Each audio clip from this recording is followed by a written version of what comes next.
Hello बच्चों, स्वागत है आप सभी का न्यू लाइट प्रयास पे। My self CP Sharma, department of physics. तो बच्चों, जैसा कि आप सबको पता है, पढ़ने का अधिकार सबको है, डॉक्टर बनने का अधिकार सबको है बच्चों।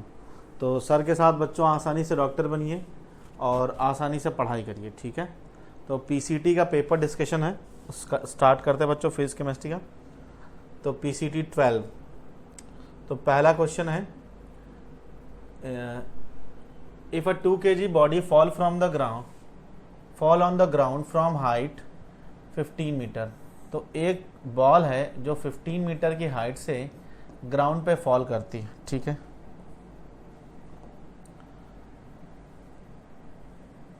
एम मास की ऑब्जेक्ट मान लेते हैं बच्चों।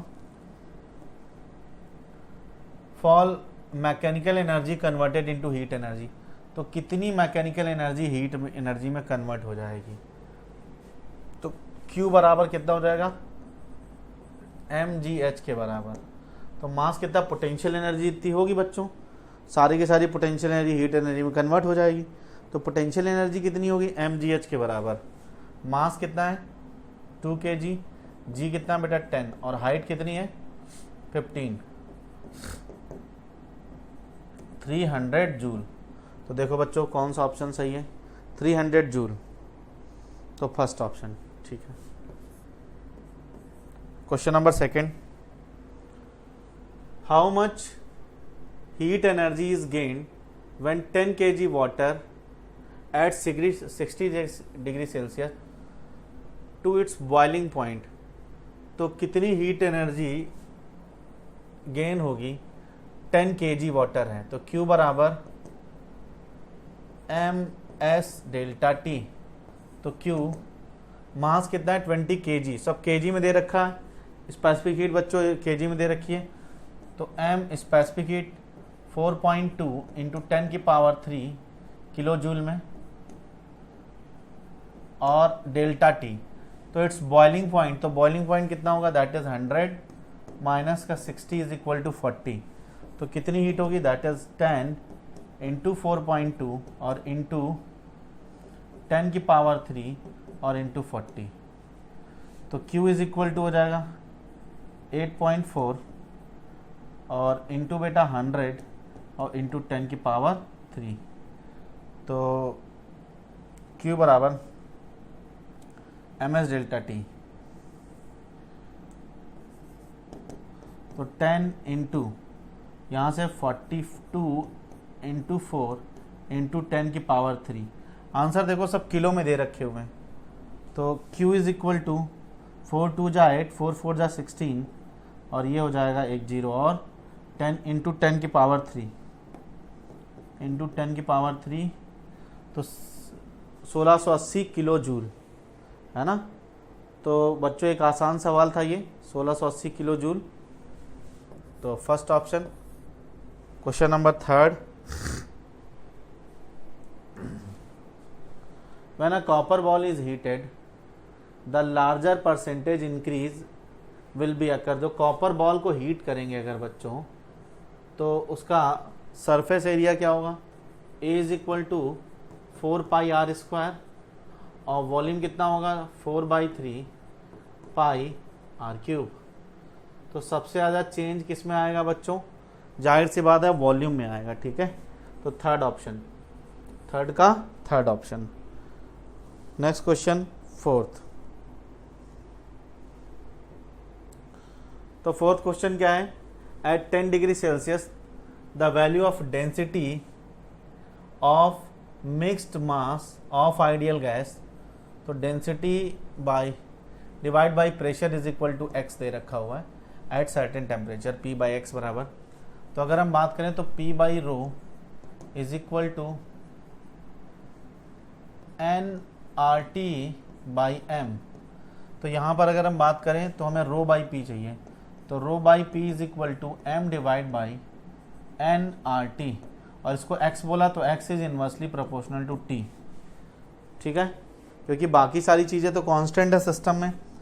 तो अगर हम बात करें बच्चों तो x is inversely proportional to t।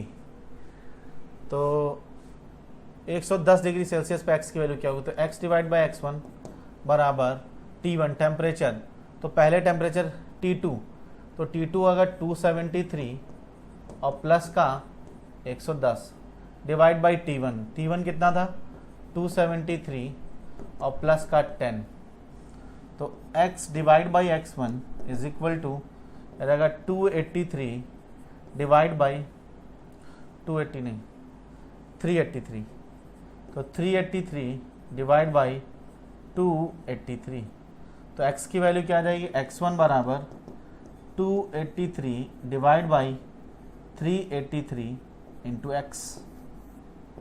Check करो बच्चों, 283 divide by 383 into x, second option. अच्छा सवाल था बच्चों, ठीक है, एक अच्छा क्वेश्चन था। Question number 4, next question, the relation between pressure and kinetic energy per unit volume. तो pressure and kinetic energy per unit volume की बात करें तो प्रेशर क्या होता है बच्चों, 1/3 टाइम्स ऑफ आइडियल गैस का रो इनटू VRMS², और एनर्जी की अगर हम काइनेटिक एनर्जी की तो half of rho into VRMS²। Check करो बच्चों फॉर्मूला दोनों। तो basically we have to find pressure, तो प्रेशर में रो इंटू VRMS बराबर क्या रहेगा, 2E is equal to rho into VRMS²। तो यहाँ से अगर हम बात करेंगे बच्चों तो P is equal to 1/3 times of 2 into E, तो P इज इक्वल टू क्या हो जाएगा 2/3 times of E, P is equal to 2/3 times of E, first option. तो क्वेश्चन नंबर 5 का बच्चों फर्स्ट ऑप्शन, तो दो फॉर्मूले लगे, एक तो प्रेशर का 1/3 रो VRMS² और एनर्जी का काइनेटिक एनर्जी का बच्चों half of row into VRMS²। ठीक है, देख लो जरा ध्यान से, फिफ्थ का first option.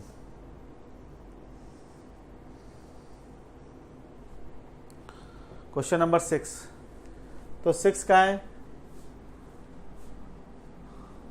A metallic bar of Young's modulus दे रखा हुआ है 0.5 इंटू 10 की power 11 metre square, the coefficient of thermal expansion alpha, coefficient of linear thermal expansion 10 की पावर -5 पर डिग्री सेल्सियस। ठीक है, length of rod is 1 metre, area of cross section दे रखा हुआ है 10 की पावर -3। ठीक है, is heated 0 to 100 degree Celsius without expansion और बेंडिंग, कंप्रेसिव फोर्स, तो कंप्रेसिव फोर्स कितना डेवलप हुआ है। तो जाहिर सी बात है बच्चों, एक रॉड है और जो कि एक रिजिड सपोर्ट के बीच में है, जिसकी लेंथ बच्चों दे रखी है 1 मीटर, इसकी लेंथ है 1 मीटर। ठीक है, तो डेल्टा एल की अगर हम बात करें तो अल्फा डेल्टा टी, क्यों अगर हम बात करें तो L0 L is equal to L0 into 1 plus alpha delta T. ठीक, तो तुमसे पूछा है कि कंप्रेसिव फोर्स कितना होता है। यंग्स मॉडुलस की बात करें तो फोर्स बाई एरिया और divide by L by delta L। तो लेंथ बच्चों कितनी थी 1 मीटर। देखो जरा ध्यान से देखो, क्वेश्चन बहुत प्यारा सवाल है। तो फोर्स पूछा है, तो F is equal to Y into A into delta L और बाई F इंटू ए। तो फोर्स, ठीक है, ए फोर्स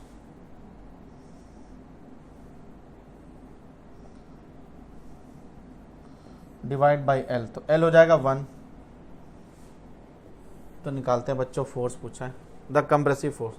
तो F बराबर यंग्स मॉडुलस 0.5 इंटू 10 की पावर 11 इंटू एरिया है 10 की पावर -3 मीटर स्क्वायर, और इसके बाद में डेल्टा L।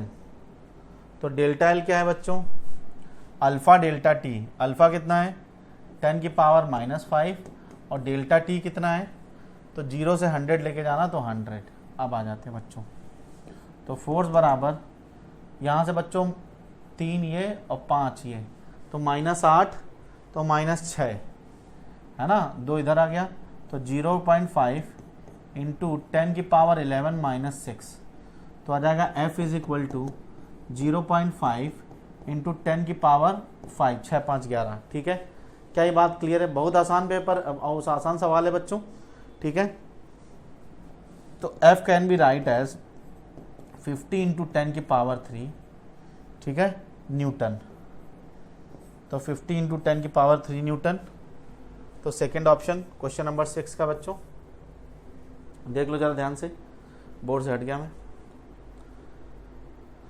हीटिंग की वजह से बच्चों वहाँ पर एक कंप्रेसिव स्ट्रेस जनरेट होगा और Young's modulus stress by strain force upon area. ठीक है, steam at 100 degree Celsius passes in 20 gram water. तो स्टीम है 100 डिग्री सेल्सियस पे पास करी जाती है 20 gram water at 10 degree Celsius, that be convert into 80 degree Celsius. ठीक है, mass of water present will be, तो यहाँ पर कितना वाटर होगा बच्चों? तो अगर हम बात करते हैं तो यहाँ से स्पेसिफिक हीट दे रखी है, तो Q कितनी हीट चाहिए होगी? तो 80 10 से बच्चों 80 लेके जा रहे हैं, तो Q बराबर ms delta T, m specific heat 1 और इनटू डेल्टा टी। तो डेल्टा टी कितना हो जाएगा? 80 माइनस का 10 बराबर 70। अब स्टीम से हीट करेंगे तो स्टीम जब पास कराएंगे तो स्टीम कंडेंस होगी और कंडेंस होके 100 डिग्री सेल्सियस का वाटर बनेगी और 100 डिग्री सेल्सियस का वाटर बनने के बाद में वो 80 डिग्री सेल्सियस का वाटर बनेगी। तो यहाँ से आ जाएगा कितना? ml, ठीक है, और प्लस का ms delta T. Delta T कहाँ से कहाँ है बच्चों? तो 80 100 से, तो आ जाएगा 20। ठीक, स्पेसिफिक हीट वाटर की कितनी 1 है, तो यह आ जाएगा कितना? 1400 और बराबर यह आ जाएगा, मास नहीं पता है, लैटेंट हीट कितनी है 540 और प्लस का स्पेसिफिक हीट ये हो जाएगा 560। तो 1400 इंटू m इंटू 560, तो 0 से 4 है ना, तो m इज इक्वल टू कितना आ जाएगा? 10/4, तो आ जाएगा 2.5। तो इतनी स्टीम चाहिए होगी, that steam is converted into water. तो स्टीम वाटर में कन्वर्ट हो गई है और पहले से सोल्यूशन में कितना कंटेनर में वाटर था? 20 ग्राम। तो टोटल वाटर कितना हो जाएगा? 20 प्लस 2.5, तो 22.5 ग्राम। 7th का 4th ऑप्शन देख लो बच्चों, क्वेश्चन ठीक ठाक सवाल था कैलोरीमेट्री का। Question number 8, the molar specific heat of at constant pressure of a ideal gas is 7/2 times of R। तो molar specific heat at constant, तो Cp इज इक्वल टू दे रखा है 7/2 टाइम्स ऑफ R। ठीक है, ratio of specific heat, तो यहाँ से अगर हम बात करें तो Cp minus Cv is equal to R। तो यहाँ से 7/2 टाइम्स ऑफ R माइनस का R इंटू Cv बराबर Cv। तो Cv बराबर कितना आ जाएगा? आ जाएगा दैट इज 5R/2। गामा पूछा है तो Cp/Cv is equal to gamma, specific heat constant pressure. ठीक है, रेशियो ऑफ एट कांस्टेंट, तो Cp की वैल्यू कितनी है? 7/2 टाइम्स ऑफ R और इनटू बेटा that is 2/5 times of R। तो R से R कैंसिल, 2 से 2 कैंसिल, तो आ गया 7/5। 7/5 देख लो बच्चों, सेकेंड ऑप्शन। ठीक है, 7/5 सेकेंड ऑप्शन। क्वेश्चन नंबर तुम्हारा हो गया 8th। ठीक है,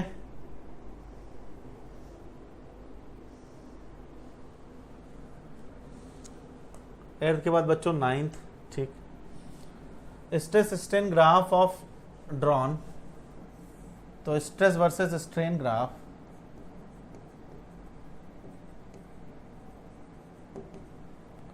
of two different metal X and Y is observed that ultimate stress strain point and fracture point are close to each other। तो अल्टीमेट स्ट्रेस और fracture point दोनों पास में हैं Y वाली मेटल में, ठीक है, X वाली मेटल में, and other metal works X Y X but far apart from Y।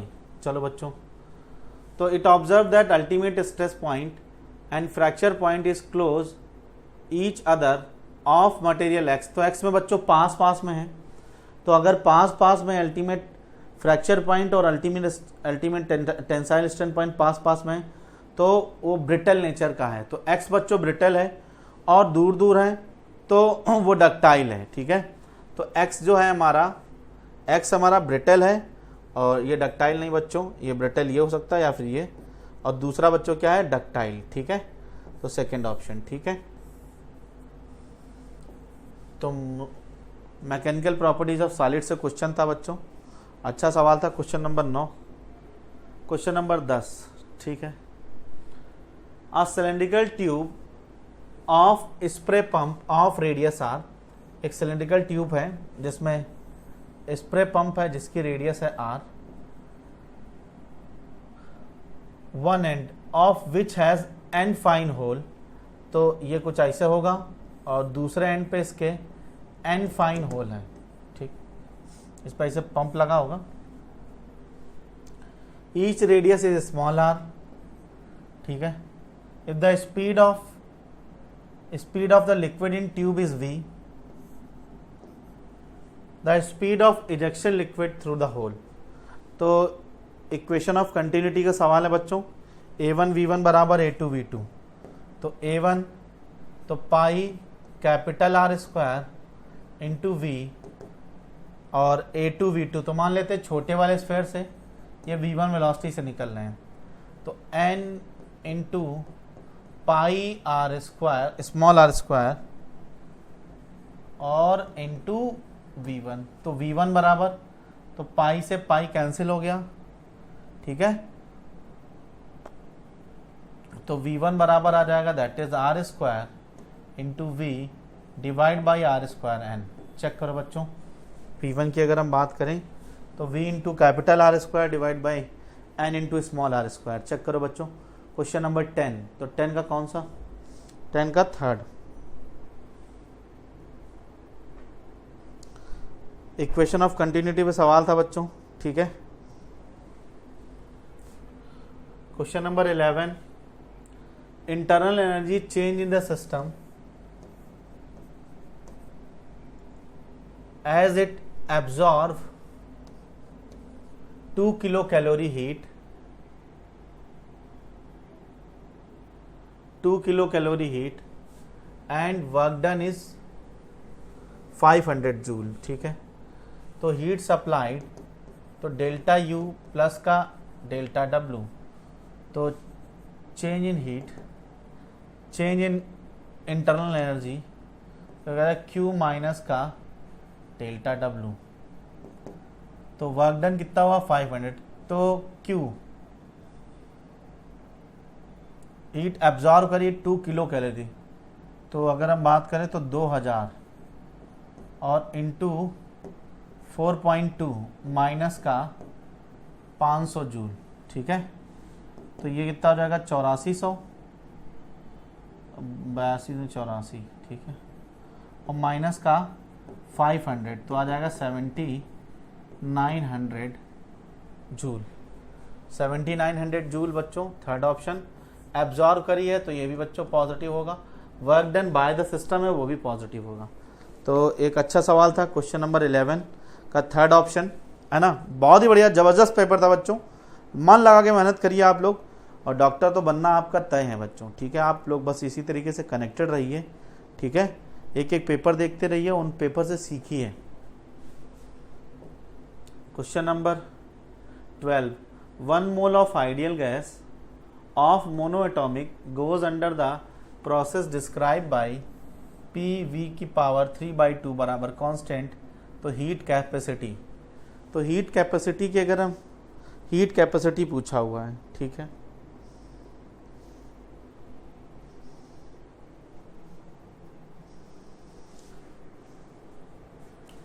तो बच्चों पी वी की power gamma is equal to constant, यहाँ से गामा बराबर 3 आ गया। हीट कैपेसिटी पूछा है तो C V plus R into 1 minus gamma, heat capacity of polytropic process बच्चों। तो गामा की वैल्यू यहाँ से आ गई 3 और सी वी बराबर क्या होता है, that is 3/2 times of R. Check करो बच्चों,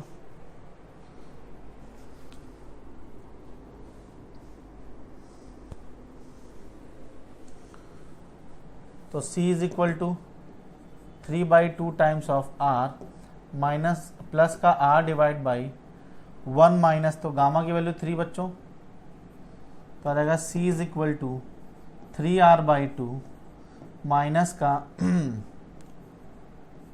R/2। तो यहाँ से आ जाएगा बच्चों 2R/2। तो हीट कैपेसिटी आ जाएगी कितनी, R के बराबर। चेक करो बच्चों, एक अच्छा सवाल था। ये पॉलीट्रॉपिक प्रोसेस है तो ये पेपर में पूछा नहीं जाएगा बच्चों, लेकिन फिर भी आपको पॉलीट्रॉपिक प्रोसेस हैंडल करना आना चाहिए। क्वेश्चन नंबर 12 का बच्चों हमारे पास 4th ऑप्शन है और क्वेश्चन नंबर 13 अब देख लो जरा बच्चों ध्यान से। तो ऐसा क्वेश्चन बच्चों PYQ में पूछा गया है, कई बार आपसे पूछा गया है, तो आप ध्यान से बच्चों इस क्वेश्चन को देखिए।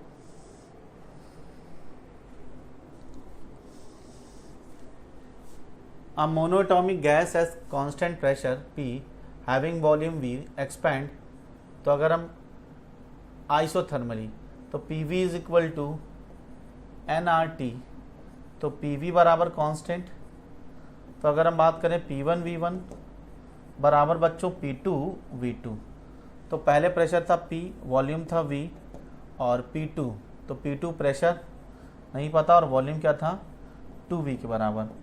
तो P2 बराबर क्या आ गया, that is P2 is equal to आ गया हमारा P/2।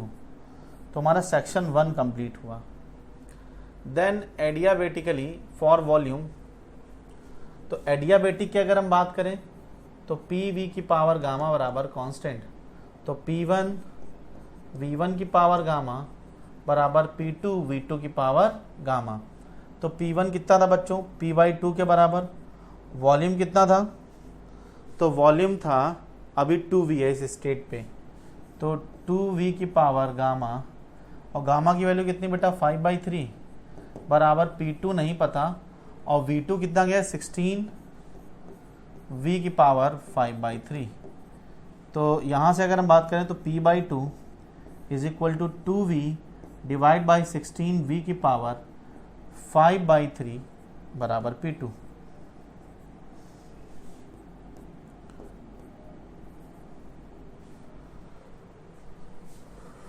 तो P/2 इंटू 1/8 की होल पावर 1/3 और इंटू पावर 5, तो 1/3 करोगे तो P/2 इंटू 1/2 की पावर 5, तो आ जाए कितना 2 2 4 2 8 2 16 2 32, 2 2 4 2 8 2 16 2 32 2 64, और ये आ जाएगा P की पावर P/64। प्रेशर कितना आ जाएगा P/64 64, ठीक है 6 टाइम। तो पहले बच्चों आइसोथर्मल एक्सपेंशन हुआ है, फिर एडियाबेटिकली हुआ। तो गामा की वैल्यू दे रखी है 5/3। तो ये बच्चों इस तरीके का क्वेश्चन कई बार पूछा जा चुका है आपसे, है ना। तो उम्मीद करते हैं आपने बच्चों इसको अच्छे से अटेम्प्ट भी किया होगा, ठीक है। क्वेश्चन नंबर 14, क्वेश्चन नंबर 14 बच्चों, तो 14 की अगर हम बात करें, the distance between the centre of the moon and earth is D. तो ये तुम्हारी अर्थ है और ये तुम्हारा मून है। तो distance between the centre of the earth and moon is D, ठीक। At what distance from the centre the earth gravitational force become zero. तो ग्रेविटेशनल फोर्स की अगर हम बात करें कहाँ पर जीरो होगा, ठीक है, एट वॉट डिस्टेंस, ठीक है, the mass of the earth is 81 times of mass of the moon. इसका मून का मास मान लेते m है, ठीक है। At what distance the centre from the earth the gravitational force zero. तो इन दोनों के बीच में ग्रेविटेशनल फोर्स F बराबर Gm1m2/r²। और यहाँ पर अगर हम बात करें तो यहाँ से डिस्टेंस मान लेते हैं कितनी, x के, तो G into 81m divide by x² बराबर बच्चों क्या आ जाएगा, that is G m divide by d minus x का होल स्क्वायर। तो GM कैंसिल हो गया बच्चों। तो यहाँ से अगर हम बात करेंगे तो 81 डिवाइड बाई या x² divide by d minus x का होल स्क्वायर, दोनों तरफ रूट ले लो बच्चों। तो ये कितना आ जाएगा, दैट इज 9d माइनस का 9x बराबर x। तो 9d इज इक्वल टू बेटा आ जाएगा 10x। तो x बराबर कितना आ जाएगा, 9d/10। इलेक्ट्रोस्टैट में बच्चों ऐसे ही क्वेश्चन करते हैं, तो ऑप्शन नंबर 4 चेक करो बच्चों। इलेक्ट्रोस्टैट में भी करते हैं, कहाँ चार्ज पार्टिकल को रखा जाए जिस पे नेट फोर्स कितना हो, 0, ठीक है।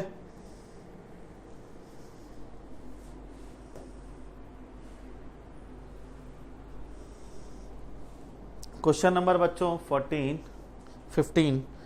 तो 15 की अगर हम बात करें तो weight of the body is maximum, moon, equator of the earth, centre of the अर्थ बच्चों G 0 होता है, पोल ऑफ द अर्थ, तो पोल पे बच्चों G की वैल्यू क्या होती है, मैक्सिमम। तो सेकंड ऑप्शन। क्वेश्चन नंबर 16, ये थ्योरेटिकल सवाल था। Question number 15, the time period of the satellite of the earth is 5 hour. तो सैटेलाइट ऑफ द अर्थ का जो टाइम पीरियड है वो 5 घंटे दे रखा हुआ है। If the separation between the earth and satellite increase 4 time, ठीक है, तो इंक्रीज कर दिया गया है सेपरेशन r से कर दिया गया है 4r, ठीक है। Previous value the time period कितना हो जाएगा, तो अगर हम बात करें तो t² इज directly proportional to r³, t² इज डायरेक्टली प्रोपोर्शनल टू r³। तो यहाँ से लिखेंगे t1/t2 का होल स्क्वायर बराबर बच्चों r1/r2 का होल क्यूब। तो पहले टाइम पीरियड क्या था बच्चों, t मान लेते हैं, तो t/t2 का होल स्क्वायर बराबर बच्चों क्या आ जाएगा, दैट इज पहले r था, बाद में हो गया 4r, ठीक है, ये खत्म, तो होल क्यूब आ गया। तो t का स्क्वायर किया, ये आ गया 25/t2 का स्क्वायर बराबर बेटा आ जाएगा 1/64। तो यहाँ से अगर हम बात करेंगे तो t2 स्क्वायर बराबर आएगा 25/64, 64 रूट लोगे तो t2 इज इक्वल टू 5 × 8, तो t2 बराबर आ जाएगा दैट इज 40 घंटे, 4 फोर्थ ऑप्शन। आसान सवाल था बच्चों ग्रेविटेशनल से। 16 के बाद question number 17, the force of gravitation force. तो बच्चों रिपल्सिव, इलेक्ट्रोस्टैटिक, कंजर्वेटिव है ना। तो ग्रेविटेशनल फोर्स और इलेक्ट्रोस्टैटिक फोर्स दोनों बच्चों किस नेचर के हैं, कंजर्वेटिव। और ग्रेविटेशनल और इलेक्ट्रोस्टैटिक फोर्स में डिफरेंस क्या होता है, तो gravitational force always attractive, electrostatic force may be attractive और repulsive. Question number 18,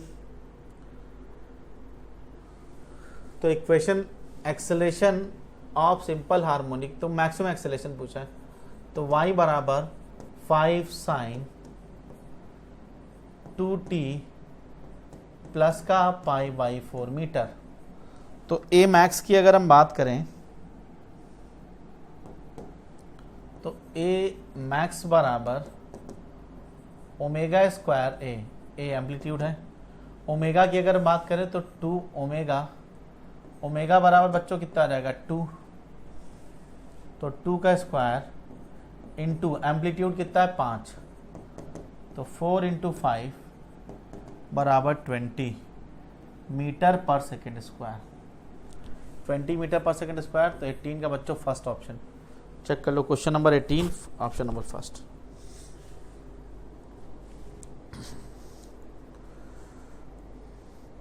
question number 18 का फर्स्ट ऑप्शन देख लो जरा ध्यान से। हाँ first. Question number 19,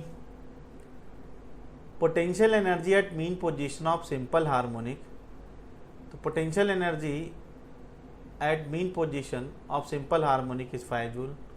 the kinetic energy is 6 joule. तो पोटेंशियल एनर्जी बेटा कितनी है 5 जूल है। मीन काइनेटिक एनर्जी दे रखी है। तो अगर हम बात करते हैं तो के मीन बराबर कितना दे रखा हुआ है 6 जूल। तो टोटल एनर्जी कितनी हो जाएगी kinetic energy is 2 times of mean energy. तो ये कितना हो जाएगा काइनेटिक एनर्जी कितनी है 2 इंटू 6 बराबर 12 जूल। अब टोटल एनर्जी पूछा है, तो टोटल एनर्जी की अगर हम बात करें तो kinetic energy plus potential energy तो 12 जूल और प्लस का पोटेंशियल एनर्जी कितनी है 5 जूल। तो टोटल एनर्जी कितनी हो जाएगी 17 जूल। 70 जूल मतलब फर्स्ट ऑप्शन।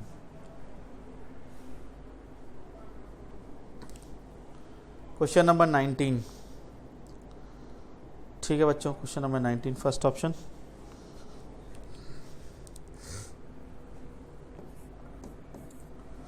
क्वेश्चन नंबर 20, एक मास m is suspended to, एक मास m है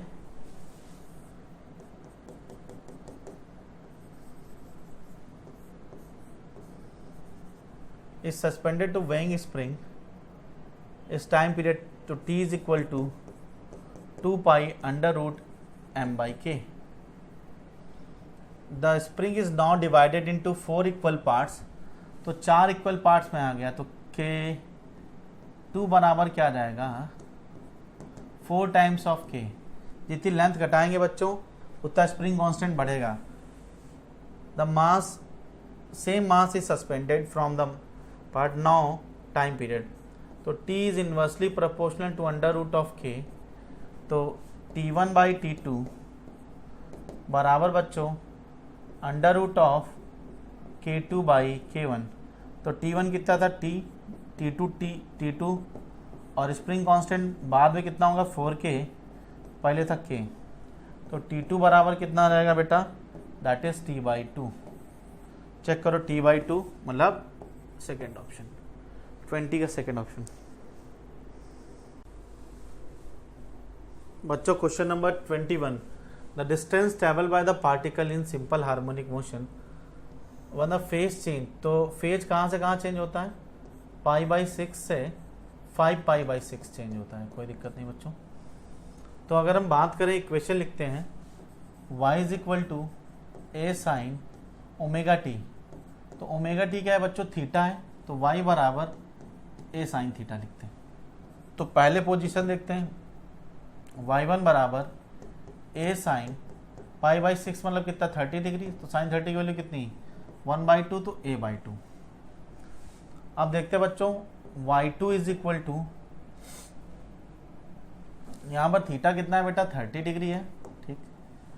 और यहाँ पर अगर हम बात करेंगे π/6 तो दूसरे वाले केस में थीटा 2 इज इक्वल टू 300 है ठीक है।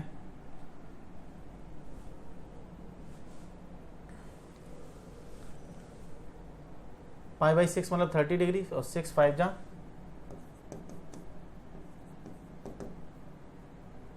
150 150 डिग्री। तो y2 इज इक्वल टू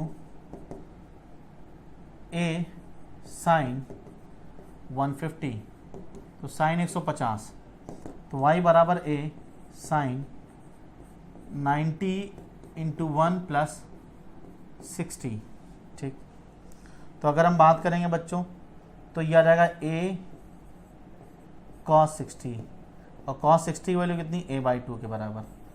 तो अगर हम बात करें 150 डिग्री, तो ये जो बच्चों हैं a/2 से अगर हम बात करें पहले a/2 पे था तो घूम के फिर a/2 पे वापस आ गया, ठीक है ना। तो टोटल डिस्टेंस कितनी कवर करिए, तो डिस्टेंस तो a/2 गया और a/2 वापस आ गया, तो टोटल कितना है a।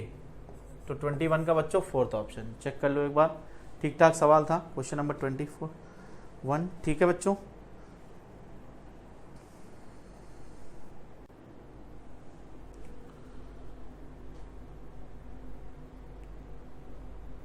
तो बच्चों question number 22, the potential energy of simple harmonic oscillator when particle is half of away from the end point. तो पोटेंशियल एनर्जी की बात करें तो बच्चों half of m omega square A square. तो अगर हम बात करते हैं एट हाफ डिस्टेंस तो a/2, तो पोटेंशियल एनर्जी कितना हो जाएगा half of m omega square A square by 4। तो ये जो भी लिखा हुआ है ये कितना लिखा हुआ है potential energy, initial potential energy, तो potential energy equal to E/4। तो कितना हो जाएगा बच्चों इनिशियल मैक्सिमम एनर्जी की हाफ, ठीक है। तो potential energy of simple harmonic motion कितना होगा half of m omega square A square, ठीक है। तो उसकी चौथाई एनर्जी होगी 22 का थर्ड ऑप्शन। 23 की अगर हम बात करें बच्चों, the frequency of sound produces from open organ pipe, ठीक है, बोथ एंड। तो बोथ एंड पे ओपन है तो हमारा कुछ इस तरीके का वेव डायग्राम बनेगा। ये होगा बेटा λ/2। तो हमें जो हार्मोनिक मिलेंगे है ना, तो यहाँ पर क्या होगा that is f is equal to v/2l। तो यहाँ पर इवन और ऑड हार्मोनिक दोनों मिलेंगे। तो बच्चों 23 का फर्स्ट ऑप्शन चेक कर लो, 23 का फर्स्ट ऑप्शन, ठीक है। तो बच्चों ये हुए 23 क्वेश्चन। इसके आगे शिवम सर करेंगे, उसके बाद शुभम सर करेंगे। Okay, thank you so much बच्चों। पढ़ाई करते रहो अच्छे तरीके से, इसी तरीके से कनेक्टेड रहो और डिस्कशन देखते रहो। और बस उम्मीद करता हूँ कि आप बच्चों सेलेक्ट हो जाएं, अच्छे कॉलेज में जाएं, आपका भविष्य सुंदर रहे और कामना करता हूँ आपके अच्छे भविष्य की। ओके बच्चों, थैंक यू। पीसीटी एक अच्छी टेस्ट। तो देखिए बच्चे क्वेश्चन नंबर 24 और इसके पहले के क्वेश्चन बच्चे ऑलरेडी सीपी से डिस्कस कर चुके हैं। तो आइए हम लोग डिस्कशन का स्टार्ट करते हैं। और यहाँ पे कह रहा है कि a close pipe and an organ pipe दे रखा है आपको open have their first overtone identical in frequency. यहाँ पे क्लोज्ड ऑर्गन पाइप की बात हो रही है और यहाँ पे ओपन ऑर्गन पाइप की बात हो रही है। तो एक बात याद रखना कि जो ओपन ऑर्गन पाइप की बच्चे फंडामेंटल फ्रीक्वेंसी होती है ये होती है आपकी V/4L, ठीक है। क्योंकि दोनों के लेंथ का रेशियो पूछा हुआ है तो इसको हम लोग L1 कंसीडर कर लेते हैं। और अगर ओपन ऑर्गन पाइप की बात करें तो इसका जो फंडामेंटल फ्रीक्वेंसी होता है ये होगा आपका V/2L2। अब जरा हम आगे का क्वेश्चन पढ़ते हैं। कह रहे हैं कि have their first overtone identical in frequency. बच्चे ओवरटोन्स की अगर हम लोग बात करें तो फंडामेंटल को छोड़ के बच्चे जो आपकी फ्रीक्वेंसी से स्टार्ट होती हैं उनको हम क्या बोलते हैं ओवरटोन्स। इसका मतलब अगर आप क्लोज ऑर्गन पाइप के लिए बात करो तो यहाँ पे जो हार्मोनिक्स मिलते हैं बच्चे आपको ये 1 3 5 मतलब आपको ऑड मल्टीपल में मिलते हैं। और अगर हम लोग ओपन ऑर्गन पाइप की बात करें तो यहाँ पे आपको मिलता है दैट इज 1 2 3 मतलब आपको इवन और ऑड दोनों ही क्या होते हैं आपके प्रेजेंट होते हैं। तो यहाँ जरा ध्यान से देखो, ये तो हो गया फंडामेंटल, ये हो जाएगा बच्चे आपका फर्स्ट ओवरटोन और यहाँ पे ये क्या देगा आपको सेकंड ओवरटोन। तो भैया देखिए इसका फ्रीक्वेंसी कितना हो जाएगा 3 times of the fundamental frequency मतलब क्या देगा 3V/4L1। और यहां से हम लोग क्या लिख सकते हैं ये हो जाएगा आपका 2 टाइम्स ऑफ V अपॉन क्या आएगा यहाँ पे 2L2। बस इसको सॉल्व कर लो। ये दोनों ओवरटोन्स आपको दे रखे हैं कैसे हैं बच्चे इक्वल हैं। तो यहाँ पे क्या हो जाएगा 3V/4 times L1 equals to यहाँ पे होगा 2V/2 टाइम्स ऑफ क्या देगा आपको L2। अब जरा ध्यान से देखो तो यहाँ पे 2 से 2 चला गया, V से V चला जाएगा तो L1 को इधर ले आओ तो जो L1 रेशियो L2 आएगा दैट इज ये क्या देगा आपको 3/4। ये आ जाएगा बच्चे आपका फाइनल आंसर, मतलब जो रेशियो होगा वो कितना देगा आपको 3/4। तो ऑप्शंस देखो जरा, तीसरा ऑप्शन बच्चे आपको करेक्ट देगा। आते बच्चे हम लोग अगले क्वेश्चन में, कह रहा है कि tuning fork whose frequency is given by the manufacturer that is 512 hertz and is being tested with an accurate oscillator. एक ऑस्किलेटर के थ्रू बच्चे इसको एक्यूरेट करा गया, नापा गया। It is found that the fork produces a beat of 2 hertz. ये पाया गया कि बच्चे फ्रीक्वेंसी आपकी कितने हर्ट्ज की आ रही, 2 हर्ट्ज की, व्हेन ऑस्किलेटर रीड्स 514 हर्ट्ज। तो कह रहा है कि produce a beat of 6 hertz. ये कह रहा है कि 6 हर्ट्ज का बच्चे आपका यहाँ पे प्रोड्यूस हुआ, तो उस समय आपकी जो फ्रीक्वेंसी है वो कितनी है बच्चे आपकी 510 हर्ट्ज। तो यहाँ पे आपसे पूछा है कि actual frequency of the fork क्या होगा। देखो यहाँ पे कह रहे हैं कि जब नंबर ऑफ बीट्स आपको दे रखा है प्रोड्यूसेस, कह रहा है it is found that the fork produces a beat of 2 hertz and कह रहा है कि व्हेन ऑस्किलेटर रीड्स 514 हर्ट्ज। तो इसका मतलब क्या है, सीधी सी बात है कि F1 माइनस क्या होगा आपका F14 इक्वल्स टू क्या दे रहा है आपको 2 दे रहा है। सो इसका मतलब है कि हम लोग यहाँ पे ऑब्वियस सी बात है सॉल्व कर सकते हैं। तो जो F1 का वैल्यू आएगा वो क्या आएगा, क्योंकि ऑब्वियस सी बात है ना, देखिए नंबर ऑफ बीट्स का जो फॉर्मूला होता है that is F1 minus F2, और क्या हो सकता है F2 माइनस F1। हमको नहीं पता है कि कौन सा वैल्यू आपका एक्चुअल बड़ा है। तो ऑलवेज याद रखिएगा, हम लोग जब इसको सॉल्व करते हैं तो ये क्या हो जाएगा, दैट इज 514, ये आपको देगा दैट इज प्लस माइनस 2। तो प्लस माइनस 2 मतलब क्या हो जाएगा, यहाँ पे एक दे देगा 516 हर्ट्ज और दूसरी क्या हो जाएगी यहाँ पे आपका आ जाएगा 512 हर्ट्ज। ठीक है, ऐसे ही बच्चे हम लोग जरा सेकंड टर्म के साथ देखते हैं। सेकंड में आपको फ्रीक्वेंसी दे रखा है 510, तो मान लेते हैं भैया ये क्या है F1 डैश है, F1 डैश माइनस कितना हो जाएगा 510 इक्वल्स टू दे रहा है आपको 6। तो यहाँ से जो F1 डैश का वैल्यू आएगा वो कितना हो जाएगा, दैट इज 510 प्लस माइनस क्या हो जाएगा आपका 6। तो इधर क्या देगा यहाँ पे 516 देगा, और क्या हो जाएगा यहाँ पे आपको 504 देगा। ठीक है, ये दो पॉसिबिलिटीज आपकी बनेंगी। अब जरा ध्यान से देखो यहाँ पे, तो दोनों में बच्चे जो कॉमन फ्रीक्वेंसी है बच्चे वही आपका एक्चुअल फ्रीक्वेंसी होगा, ऑब्वियस सी बात है। तो देखो यहाँ पे भी 516 दे रहा है, यहाँ पे भी 516 दे रहा है। इसका मतलब है इसका जो करेक्ट आंसर होगा वो कितना होगा, that is the third one, 516 hertz बच्चे आ जाएगा इसका करेक्ट आंसर। आते बच्चे हम लोग क्वेश्चन नंबर 26 में, कह रहा है कि 2 sources of the sound placed close to each other, और यहाँ पे आपको दे रखा है दैट इज एक इक्वेशन दे रखा है y1 equals to 4 sin 600 pi t और y2 दे रखा है that is 5 sin 600 pi t। An observer located near these sources of sound will hear. ठीक है, वो कितनी इंटेंसिटी का साउंड सुनेगा और कितने बच्चे बीट्स आपके प्रोड्यूस्ड होंगे, पहले हमें यह समझना है। अच्छा जरा यहाँ पे अगर हम लोग जनरल इक्वेशन की बात करें, ये स्टैंडिंग इक्वेशन का आपका बेसिकली आपका इक्वेशन लिखा हुआ है। तो यहाँ पे अगर देखो तो ओमेगा वन का जो वैल्यू दे रखा है ये है आपका 600 पाई, और जरा ध्यान से देखो तो ओमेगा 2 कितना दे रखा है, ये है आपका 608 पाई, ये आपको दे रखा है। अच्छा ओमेगा 1 को हम लोग क्या लिख सकते हैं, ये हो जाएगा आपका 2 पाई F1 इक्वल्स टू ये हो जाएगा आपका 600 पाई। तो देखो यहाँ पे क्या हो जाएगा, पाई से पाई चला गया, और क्या होगा यहाँ पे that is 2 pi F2 equals to ये आ जाएगा आपका 608 टाइम्स ऑफ पाई। यहाँ पे पाई से पाई क्या होगा आपका चला जाएगा। तो जो F1 का वैल्यू आएगा वो कितना हो जाएगा, यहाँ से ये देगा आपको 300, और जो F2 का वैल्यू होगा वो कितना देगा आपको, दैट इज 304। ऑब्वियसली बात है ना, डिवाइड करोगे तो यहाँ पे क्या आ जाएगा 3, ये हो जाएगा 0, ये कितना आएगा आपका 4। अब हमको क्या कैलकुलेट करना है, नंबर ऑफ बीट्स कैलकुलेट करते हैं। तो नंबर ऑफ बीट्स जब कैलकुलेट करेंगे तो यहाँ पे क्या हो जाएगा, that is n equals to क्या होगा F2 माइनस कितना आ जाएगा आपका F1। तो 304 माइनस कितना होगा यहाँ पे 300, ये कितना देगा आपको 4। मतलब जो आपके नंबर ऑफ बीट्स प्रोड्यूस हुए हैं वो कितने हैं, 4 हैं। अब जरा इसके बाद के हम लोग आते हैं यहाँ पे, चूंकि इंटेंसिटी का रेशियो पूछा हुआ है। अच्छा इंटेंसिटी का रेशियो पूछा हुआ है और आपको एम्पलीट्यूड दे रखा है। एम्पलीट्यूड भैया हो गया यहाँ पे आपका 4, ये हो गया A1, और यहाँ पे जरा ध्यान से देखो तो ये दे रखा है आपको A2। तो I max maximum intensity to the minimum intensity का जो रेशियो होगा, क्या उसको हम लोग एम्पलीट्यूड के टर्म में ऐसे लिख सकते हैं, ऑब्वियसली बात है लिख सकते हैं। A1 प्लस A2 क्या होगा अपॉन, यहाँ पे होगा आपका A1 माइनस A2 का होल स्क्वायर। आप जरा इसको सॉल्व कर जाओ, देखो भैया A1 और A2 क्या दे रखा है आपको, ये हो जाएगा आपका 4 प्लस हो जाएगा यहाँ पे 5 का होल स्क्वायर, और यहाँ पे क्या देगा 4 माइनस क्या हो जाएगा 5 का होल स्क्वायर, ये देगा -1, स्क्वायर करोगे तो 1 ही बचेगा, और ऊपर क्या बचेगा आपका 81, और अपॉन क्या आ जाएगा आपका 1। सो जो रेशियो आएगा वो कितना हो जाएगा 81:1 देगा बच्चे आपको फाइनल आंसर।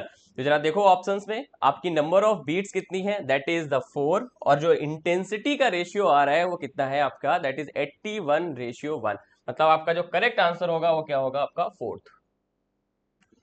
बढ़ते हैं बच्चे अगले क्वेश्चन पे। क्वेश्चन नंबर 27 कह रहा है कि which one of the following statement is false. कौन सा स्टेटमेंट गलत है, ये आपसे पूछा गया है। Mass, speed and energy are scalar. सही लिखा हुआ है, ऑब्वियस सी बात है, मास भी स्केलर है, स्पीड भी स्केलर है और एनर्जी भी क्या है आपका स्केलर क्वांटिटी, तो बिल्कुल सही लिखा है। दूसरा कह रहा है कि momentum, force and torque are vector. ये भी बिल्कुल सही है कि आपका मोमेंटम भी वेक्टर है, फोर्स भी वेक्टर और टॉर्क भी क्या है आपका वेक्टर है। कह रहे हैं कि डिस्टेंस इज स्केलर, डिस्टेंस आपकी स्केलर क्वांटिटी है, while displacement is a vector quantity. Obvious सी बात है, डिस्टेंस सिर्फ आपका मैग्नीट्यूड पे डिपेंड करता है और जबकि डिस्प्लेसमेंट मैग्नीट्यूड और डायरेक्शन पे डिपेंड करता है, तो ऑब्वियस सी बात है दोनों, ये क्या है आपका तीसरा भी सही है। चौथा लिखा है कि a vector has only the magnitude. Vector के पास यही बच्चे गलत हो गया। अगर हम लोग बात करते हैं वेक्टर की, तो वेक्टर में बच्चे दोनों चीज होती है, दैट इज आपका मैग्नीट्यूड भी होगा, दे हैव मैग्नीट्यूड, और साथ में क्या होगा बच्चे उसमें डायरेक्शन भी होगा। ठीक है, तो आई थिंक उसको रिवर्स यहाँ पे लिख दिया गया है। तो ऑब्वियस सी बात है, whereas a scalar both है मैग्नीट्यूड एंड डायरेक्शन, तो यहाँ पे स्केलर के पास ओनली मैग्नीट्यूड होता है और वेक्टर के पास बच्चे दोनों क्वांटिटीज होती है, मतलब मैग्नीट्यूड और डायरेक्शन दोनों चीजें होती है। इसका मतलब अकॉर्डिंग टू द क्वेश्चन आपका जो करेक्ट आंसर होगा वो क्या हो जाएगा आपका फोर्थ।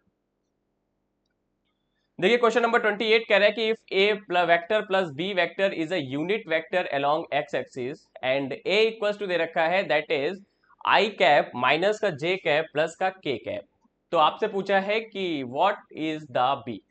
देखो कह रहा है कि a प्लस बी, जो a प्लस बी है वो क्या है आपका यूनिट वेक्टर है, ये आपको दे रखा है। इसका मतलब जो इसका मैग्नीट्यूड आना चाहिए वो किसके इक्वल आना चाहिए, 1 के इक्वल आना चाहिए।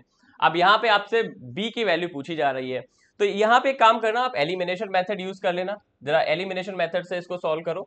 देखो यहाँ पे हम लोग पहला जरा यूज करते हैं। देखो फॉर द फर्स्ट ऑप्शन यहाँ पे क्या हो जाएगा, a प्लस बी का वैल्यू ये कंसीडर करो, तो कितना हो जाएगा आई कैप माइनस का क्या हो जाएगा जे कैप प्लस का क्या देगा के कैप, और प्लस क्या आ जाएगा यहाँ पे जे कैप प्लस हो जाएगा यहाँ पे के कैप। तो देखो माइनस जे चला गया, तो आई कैप प्लस क्या होगा यहाँ पे 2 के कैप। तो सीधी सी बात देखो यहाँ पे इसका बच्चे मैग्नीट्यूड आपका 1 तो नहीं आएगा। ठीक है, जब मैग्नीट्यूड 1 नहीं होगा तो इसका क्या आ जाएगा, ये गलत हो जाएगा। अब देखो इसका मैग्नीट्यूड निकालोगे कैसे, आपको पता है कोएफिशिएंट ऑफ आई प्लस क्या होगा आपका कोएफिशिएंट ऑफ के, तो 1 प्लस क्या हो जाएगा 2 का स्क्वायर 4, तो यहाँ पे बच्चे 5 दे रहा है, ये यूनिट वेक्टर नहीं है, इसीलिए क्या हो गया, ये गलत हो गया। अब जरा दूसरा देखो, जब हम लोग दूसरे ऑप्शन के लिए देखेंगे तो यहाँ पे देखो तो क्या लिखा हुआ है, आई माइनस का जे और प्लस का क्या दे रखा है आपको के कैप, प्लस क्या होगा यहाँ पे जे माइनस क्या हो जाएगा आपका के कैप, ये आपका यहाँ से कट हो गया, जे आपका जे से चला गया, तो बेसिकली यहाँ पे क्या दे देगा आपको आई दे देगा। तो अब इसका जब मैग्नीट्यूड निकालोगे तो इसका मैग्नीट्यूड भी क्या आएगा आपका 1 के इक्वल आएगा। इसका मतलब क्या है कि आपका सेकंड ऑप्शन ही क्या हो जाएगा, करेक्ट हो जाएगा। चलिए चूंकि दो ऑप्शन और दे रखे हैं तो इसको भी देख लेते हैं। अदर दो ऑप्शंस की बात करें यहाँ पे, तो यहाँ पे क्या हो जाएगा, देखो इसको जब ऐड करोगे तो ये हो जाएगा 2i माइनस जे, आपका प्लस चला जाएगा और प्लस क्या बचेगा यहाँ पे 2 के कैप, इसका भी बच्चे क्या होगा आपका जो मैग्नीट्यूड होगा वो आपको 1 नहीं देगा, तो ये भी गलत हो गया। अगर हम लोग इसको देखें फोर्थ को, फोर्थ में जरा ध्यान से देखो तो क्या हो जाएगा, आई प्लस जे, यहाँ पे लिखा हुआ है आई माइनस जे प्लस का के, और इधर लिखा हुआ है आई प्लस क्या है आपका जे और माइनस का के। देखो ये तो आपका कट हो रहा है, आपका जे से जे चला गया, लेकिन बच्चे ये 2i दे रहा है, जब इसका मैग्नीट्यूड निकालोगे आप तो ये क्या देगा आपको 2 ही दे देगा। इसका मतलब ये भी बच्चे क्या हो गया, गलत हो गया। तो इसका जो करेक्ट ऑप्शन है वो क्या आएगा आपका सेकेंड।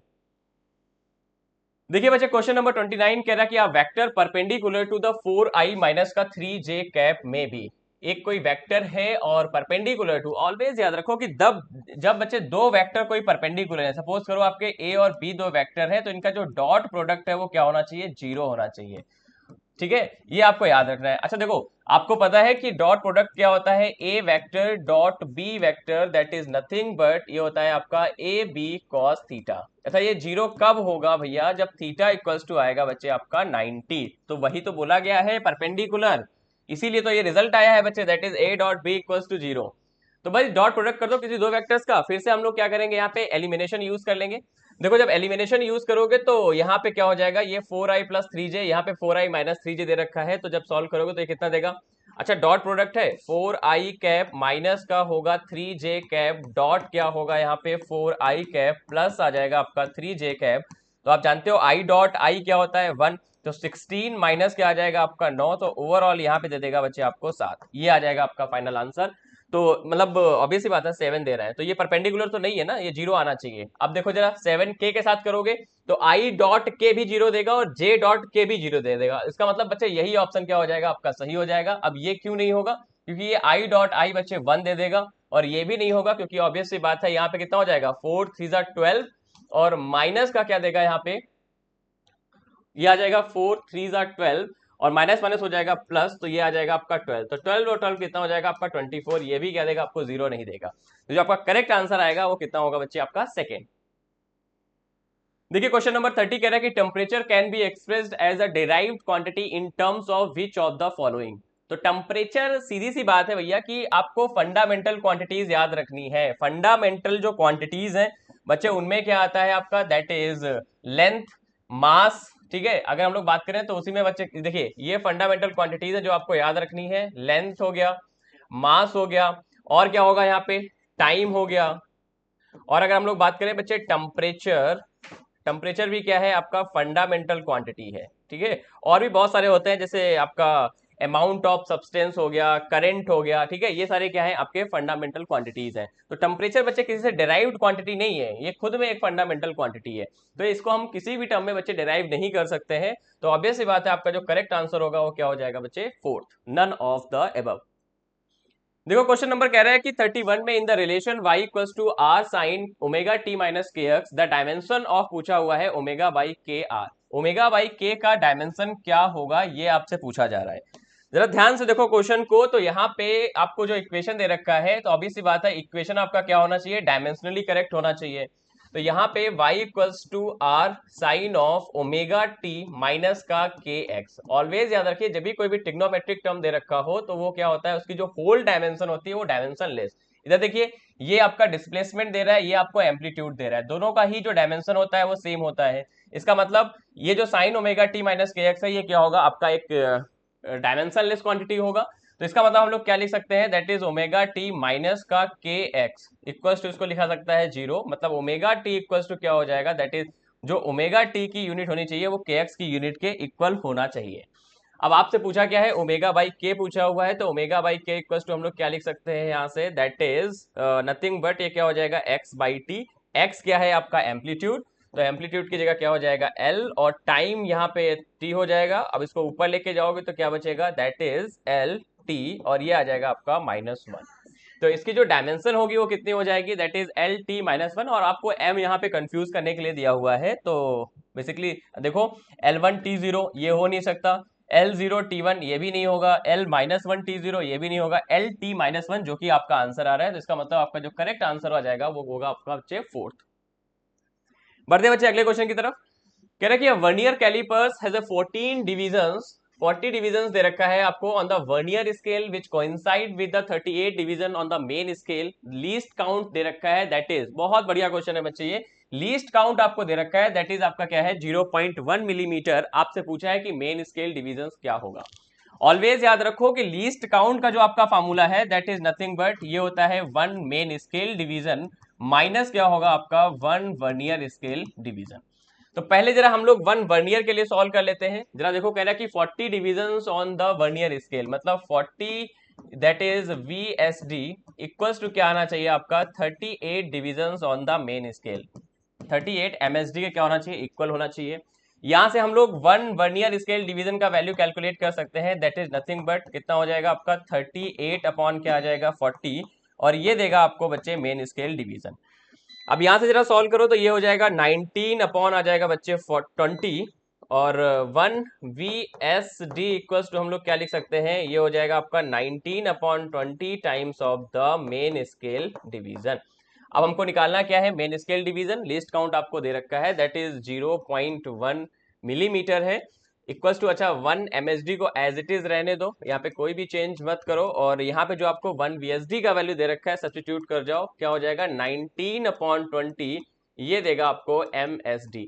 अब जरा ध्यान से देखो तो हम लोग मेन स्केल डिवीजन को ही बच्चे कॉमन ले सकते हैं। तो यहाँ पे क्या हो जाएगा 1 माइनस का 19 अपॉन 20, और ये आ जाएगा आपका मेन स्केल डिवीजन। और इसको फर्दर सॉल्व करोगे तो ये 20 जाएगा आपका ऊपर, 20 माइनस 19 बचेगा 1, तो यहाँ से जो आपका मेन स्केल डिवीजन आएगा वो कितना हो जाएगा, दैट इज 20 इंटू ये हो जाएगा आपका 0.1 मिलीमीटर, आपको ऑलरेडी दे रखा है, तो इसको जरा मल्टीप्लाई कर जाओ। जब मल्टीप्लाई करोगे तो यहाँ पे क्या देगा, ये 2 मिलीमीटर, ये आ जाएगा बच्चे आपका मेन स्केल डिवीजन। तो देख लो भैया कौन सा ऑप्शन दे रहा है, तीसरा ही ऑप्शन बच्चे क्या होगा आपका करेक्ट होगा। आते बच्चे अगले क्वेश्चन पे। ये एक बहुत ही बढ़िया क्वेश्चन है बच्चे, आपको विद द फिगर दे रखा है और यहाँ पे जरा ध्यान से देखो, कह रहा है कि 1 centimetre divided in the 10 equal parts. इसका मतलब कि इसका जो एक पार्ट है बच्चे वो 1 मिलीमीटर को शो कर रहा है, ये बात याद रखिएगा। तो इसका मतलब मेन स्केल डिवीजन हमको पता चल गया है, दैट इज नथिंग बट ये क्या हो जाएगा 1 मिलीमीटर। अब जरा ध्यान से देखो तो ऑप्शंस में बच्चे सेंटीमीटर दे रखा है, तो भैया इसको सेंटीमीटर में कन्वर्ट कर लो, कितना हो जाएगा 0.1 सेंटीमीटर। अब आ जाओ वापस, जो भी आपको ये दे रखा है, अगर हम लोग फिगर में देखें तो देखो यहाँ पे बच्चे 2 के आगे है आपकी मेन स्केल रीडिंग, ये कितना हो गया 1 2 3 4 5 6 7 8। तो यहाँ पे बच्चे आपका 8 आ रहा है, तो मतलब ये आप यहीं रुक जाओ, ये हो गई आपकी मेन स्केल रीडिंग। अच्छा, चूंकि यहाँ पे कोई भी आपको एरर दे नहीं रखा है, तो जो आपका टोटल रीडिंग होगा वो क्या होगा, that is the main scale reading plus क्या होगा आपका वर्नियर स्केल रीडिंग। ऑलवेज याद रखो, वर्नियर स्केल रीडिंग कैलकुलेट करने के लिए हम देखते हैं बच्चे कोइंसाइडिंग पॉइंट, कि आपका कोइंसाइडिंग पॉइंट कहाँ पे है। कोइंसाइडिंग पॉइंट बच्चे वो पॉइंट होता है जहां पे आपकी वर्नियर स्केल और मेन स्केल क्या हो, ये जो लाइंस आपको दिख रही है वो जस्ट एक दूसरे के ऊपर हो, उसे हम बोलते हैं कोइंसाइडिंग पॉइंट। तो जरा ध्यान से देखो फिगर में, तो ये कहाँ पे आपका लाई कर रहा है, जरा ये हो जाएगा बच्चे 1 2 3, ये आ गया आपका 5, ये 6। अगर आप देखोगे तो बच्चे यहाँ पे ये कोइंसाइड कर रहा है, मतलब 7th पॉइंट पे ये क्या कर रहा है, कोइंसाइड कर रहा है। तो मेन स्केल रीडिंग हमको पता चल चुकी है, दैट इज कितनी है आपकी 2.8 प्लस ये हो गया 7, और आपका लीस्ट काउंट आया है दैट इज 0.1 सेंटीमीटर। तो इसको जरा सॉल्व करो, तो 2.8 प्लस क्या देगा आपको, दैट इज 0.7। सो ओवरऑल जो आपका आंसर आ जाएगा वो कितना देगा, 2.87 सेंटीमीटर, ये देगा आपको करेक्ट आंसर। तो जरा ऑप्शन में देखो तो तीसरा ही ऑप्शन क्या हो जाएगा आपका सही होगा। आते हैं अगले क्वेश्चन पे, कह रहा है कि 1 car moving on a straight road cover 1/3 distance with the 20 kilometre पर हार and the rest with the 60 kilometre पर हार। और आपसे पूछा गया है यहाँ पे कि द एवरेज स्पीड कितना होगा। आपसे पूछा है कि एवरेज स्पीड आपको कैलकुलेट करनी है। तो जरा देखो क्या रहा है यहाँ पे, मान लेते हैं कि ये जो पूरी डिस्टेंस है दैट इज, ये डिस्टेंस हम कंसीडर कर लेते हैं बच्चे क्या है आपका x, ये टोटल डिस्टेंस है वो क्या कंसीडर कर लेते हैं हम लोग x। अब कह रहे हैं कि 1/3 डिस्टेंस, तो भैया ये मान लो आपकी 1/3 डिस्टेंस है, टोटल x है, तो ये डिस्टेंस कितना बचेगा, दैट इज ये आ जाएगा आपका x/3। अच्छा, ये अगर x/3 है तो ये कितना बचा, ये हो जाएगा आपका 2x अपॉन क्या होगा आपका 3। अच्छा, ये यहाँ की स्पीड दे रखी है आपको, ये कितनी है, दैट इज 20 किलोमीटर पर हार, और इधर का स्पीड दे रखा है ये कितना है आपका 60 किलोमीटर पर हार। बच्चे कन्वर्ट मत करना, इसको ऐसे ही सॉल्व करना, क्योंकि आप देखोगे तो फाइनल आंसर भी किलोमीटर पर हार में आ रहा है, तो ज्यादा बहुत कुछ करने की जरूरत नहीं है। अच्छा देखिए, आपको पता है कि एवरेज, जब आपसे पूछे कि एवरेज स्पीड आपको कैलकुलेट करनी है, तो average speed is nothing but total distance covered, क्या हो जाएगा यहाँ पे, टोटल डिस्टेंस कवर्ड अपॉन क्या होगा यहाँ पे, total time taken, total time taken, जितना टाइम बच्चे लिया गया है। अब टोटल डिस्टेंस कितनी है, ये बच्चे आपको x ही दे रखा है। अब देखो यहाँ पे टाइम तो कितना हो जाएगा, मान लेते हैं यहाँ से यहाँ का जो टाइम है वो कितना लगा है, दैट इज द t1, और इधर का जो टाइम है वो कंसीडर कर लेते हैं बच्चे क्या है आपका t2। तो बस भैया t1 प्लस t2 रख जाओ, और बस यहाँ से t1 और t2 निकाल लेना है आपको। देखो अगर हम t1 निकालेंगे तो कितना हो जाएगा, t1 इक्वल्स टू ये देगा आपको डिस्टेंस अपॉन वेलोसिटी, तो डिस्टेंस x/3 और वेलोसिटी कितना दे रखा है 20, तो मतलब ये हो जाएगा x/60। यहां से निकालो t2 का वैल्यू, तो t2 में जो आपकी डिस्टेंस है दैट इज ये है आपका 2x/3, और यहाँ पे आपको वेलोसिटी दे रखा है ये कितना है आपका 60। तो जरा इसको सॉल्व कर जाओ, तो देखो क्या हो जाएगा, ये आ जाएगा आपका 30, और यहाँ पे दे देगा आपको x अपॉन ये आएगा आपका 90। तो बस इस वैल्यू को रख दो यहाँ पे। अब अगर हम लोग इसको सॉल्व करेंगे तो हमारा जो एवरेज स्पीड आएगा, देखो x अपॉन क्या देगा यहाँ पे, दैट इज x अपॉन 60, और प्लस क्या देगा आपको, x अपॉन आ जाएगा आपका 90। अब देखो x तो आपका कॉमन होके कट हो जाएगा। अब 63 और 92 180 होता है, तो 180 आपका एलसीएम आ जाएगा। तो जब 180 को एलसीएम लोगे तो ये आएगा 3, यहाँ पे आ जाएगा 2, और यहाँ पे 180 चला जाएगा आपका ऊपर। तो बेसिकली क्या बचा यहाँ पे 180 अपॉन आ जाएगा बच्चे आपका 5, और इसको आप सॉल्व कर सकते हो। तो जब इसको सॉल्व करोगे तो कितना आ जाएगा, दैट इज ये देगा आपको 5 3 जा 15 और 5 6 जा कितना आ जाएगा आपका 30। तो 36 किलोमीटर पर हार ये आ जाएगा बच्चे आपका एवरेज स्पीड। तो जरा देखो, तो ऑप्शन फोर्थ बच्चे क्या देगा आपको, करेक्ट ऑप्शन देगा। चलिए बढ़ते हैं बच्चे हम लोग अगले क्वेश्चन की तरफ। क्वेश्चन नंबर 35 कह रहे हैं कि विच of the following option is correct for the object having a straight line motion represented by the following graph. एक ग्राफ दे रखा है, उसके रिस्पेक्ट में आपसे पूछा हुआ है कि कौन सा बच्चे क्या आपका रिप्रेजेंट कर रहा है, कैसा ग्राफ है ये। देखो पहला ऑप्शन कह रहे हैं object move with the constantly increasing velocity O to A, ठीक है, ओ से ए तक आपका कॉन्स्टेंटली इंक्रीज बच्चे क्या कर रहा है, रिप्रेजेंट कर रहा है, बिल्कुल सही है। Then it move with the constant velocity, नहीं भैया वेलोसिटी कांस्टेंट कहाँ है, देखो वेलोसिटी तो यहाँ पे कांस्टेंट ही नहीं है, क्योंकि यहाँ पे आपका जो वेलोसिटी कांस्टेंट कब होगी, देखो अगर आपको एसटी ग्राफ दे रखा है तो एसटी ग्राफ में क्या होना चाहिए, ये अगर ग्राफ दे रखा है तो आपकी वेलोसिटी कांस्टेंट है, ठीक है, मतलब इक्वल इंटरवल ऑफ टाइम में वो इक्वल डिस्टेंस अगर कवर करे, बट ऐसा नहीं हो रहा है। तो बच्चे यहीं से ये क्या हो गया, गलत हो गया। Velocity of the object uniformly, बच्चे यूनिफॉर्मली आपका इंक्रीज भी नहीं हो रहा है, क्योंकि आप देख रहे हो कहीं पे आपका डिस्प्लेसमेंट बच्चे जीरो भी जा रहा है। ये देखो डिस्प्लेसमेंट आपका यहाँ पे इंक्रीज, फिर यहाँ पे इंक्रीज, और फिर यहाँ पे बच्चे आपका डिक्रीज भी हो रहा है। तो यूनिफॉर्मली इंक्रीज तो नहीं कर रहा है, ऑब्वियस सी बात है। तो यहाँ पे क्या हो जाएगा, आपका डिक्रीज हो जाएगा।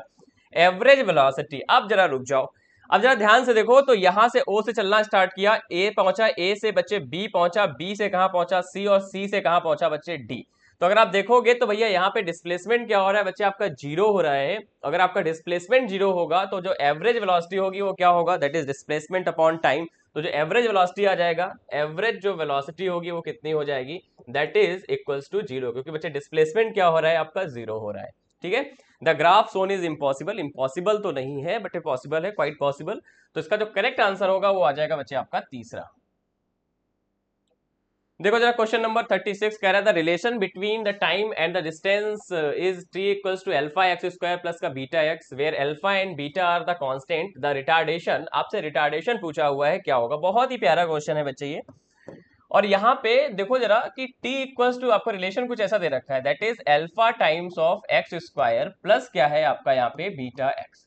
एक काम करो, इसको बोथ साइड डिफरेंशिएट कर जाओ टाइम के रिस्पेक्ट में। जब इसको हम डिफरेंशिएट करेंगे तो यहाँ पे आ जाएगा 1 इक्वल्स टू, अब देखो यहाँ पे बहुत सावधानी से आपको डिफरेंशिएट करना है, क्योंकि x बच्चे क्या है, वेरिएबल है, टाइम के रिस्पेक्ट में आप कर रहे हो। तो ये क्या हो जाएगा, दैट इज यहाँ पे क्या दे देगा आपको 2 अल्फा एक्स, और इधर क्या लिखोगे dx बाई dt, तो dx अपॉन कितना हो जाएगा dt, क्योंकि चेन रूल हम अप्लाई करेंगे, प्लस क्या हो जाएगा बीटा, और इधर क्या बचेगा आपका dx बाई dt। और आप जानते हो dx by dt is nothing but it is a velocity.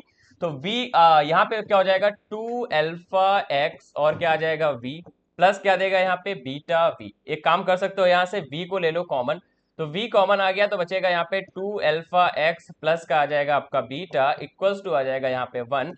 तो जो v का वैल्यू आएगा वो आ जाएगा 1 upon that is 2 alpha x plus का क्या देगा आपको बीटा, ये v का वैल्यू दे दिया।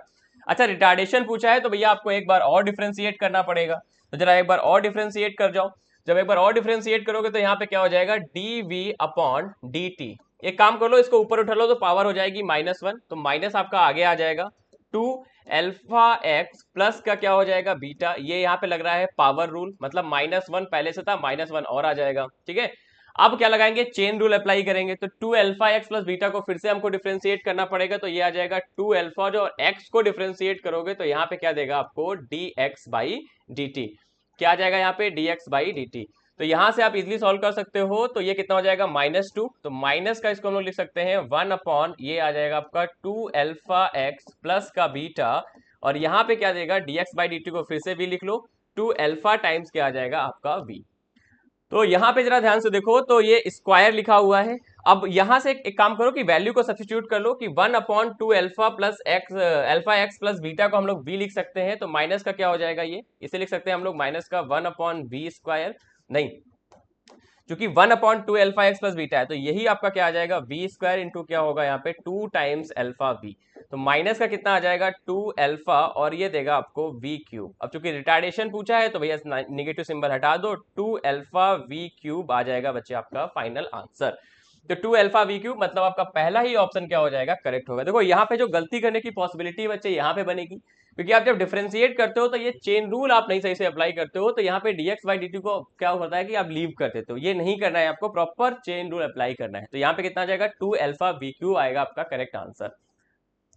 देखते हैं क्वेश्चन नंबर 37 कह रहा था relation 3t equals to root 3x plus 6 describe the displacement of the particle in one direction where x in metre and t in second. बहुत बढ़िया।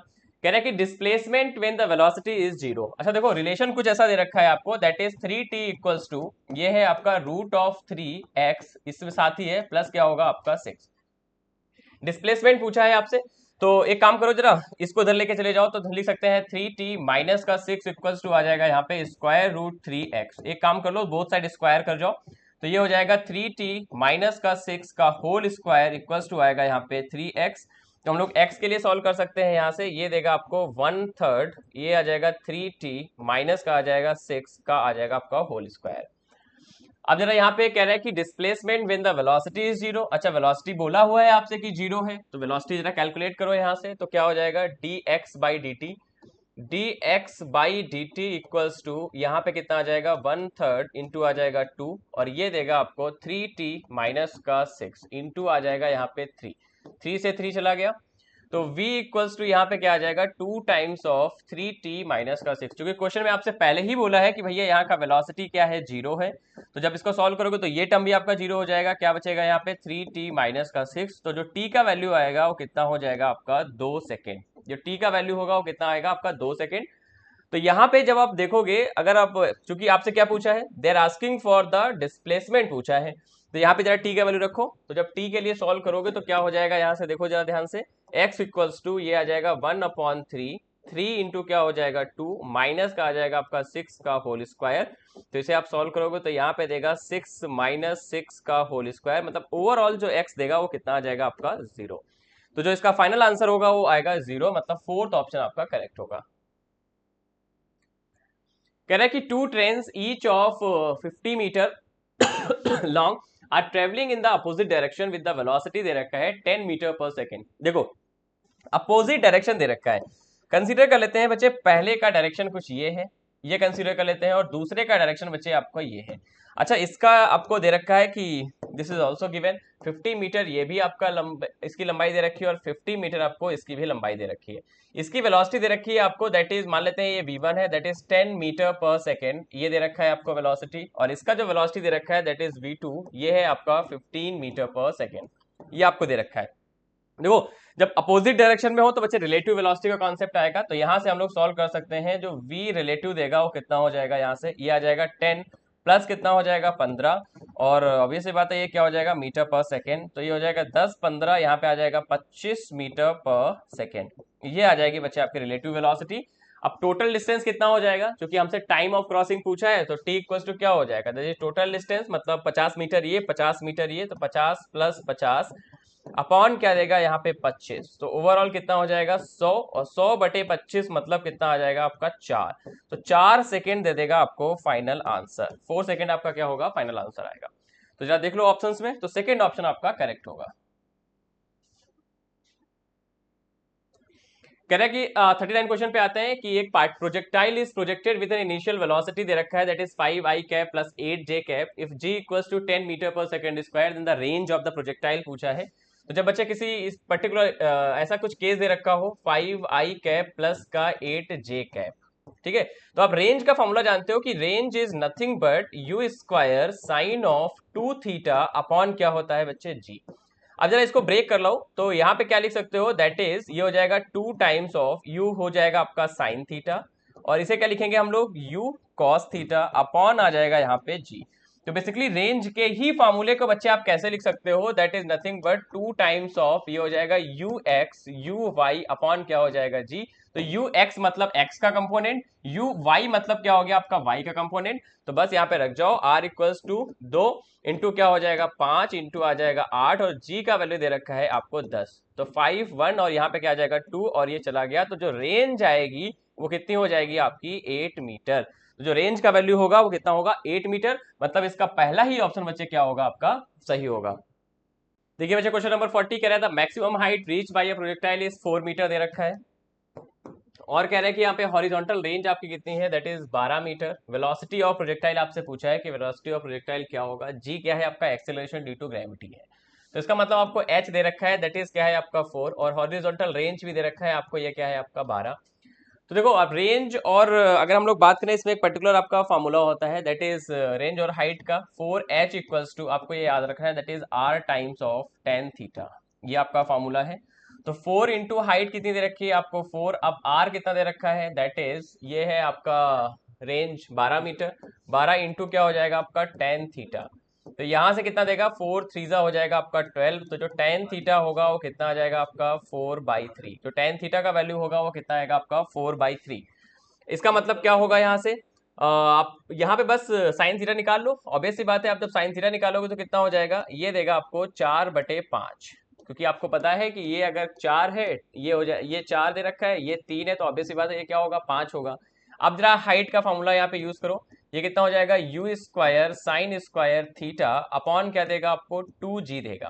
तो h दे रखा है आपको कितना है 4 metre equals to U square, और साइन स्क्वायर थीटा मतलब कितना हो जाएगा 16 बटे कितना आ जाएगा आपका 25, और साथ में क्या दे रखा है आपको 2g। तो यहाँ से जरा सॉल्व कर लो, 4 4 जा कितना हो जाएगा 16, ये क्या देगा आपको 2, यहाँ से जो यू स्क्वायर आएगा वो कितना हो जाएगा, दैट इज 25g अपॉन क्या देगा आपको 2। तो जो u का वैल्यू होगा वो कितना आ जाएगा 5g, और 5 को बाहर कर लेते हैं और अंदर क्या रहेगा 5g/2, ये आ जाएगा आपका आंसर। जो आप ऑप्शन में देखोगे तो आपको पहला ही ऑप्शन बच्चे क्या देगा, करेक्ट देगा, दैट इज 5√g/2।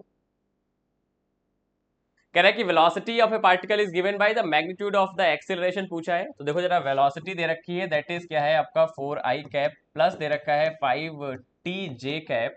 तो यहां से जब हम लोग एक्सेलरेशन निकालेंगे तो जरा एक्सेलरेशन देखो क्या हो जाएगा, ये वाला टर्म तो आपका 0 होगा, तो ए एक्स, देखो एक काम करो दोनों को अलग अलग लिख लो, तो वी एक्स इक्वल टू क्या है आपका 4 दे रखा है, वी वाई कितना दे रखा है आपको 5t दे रखा है।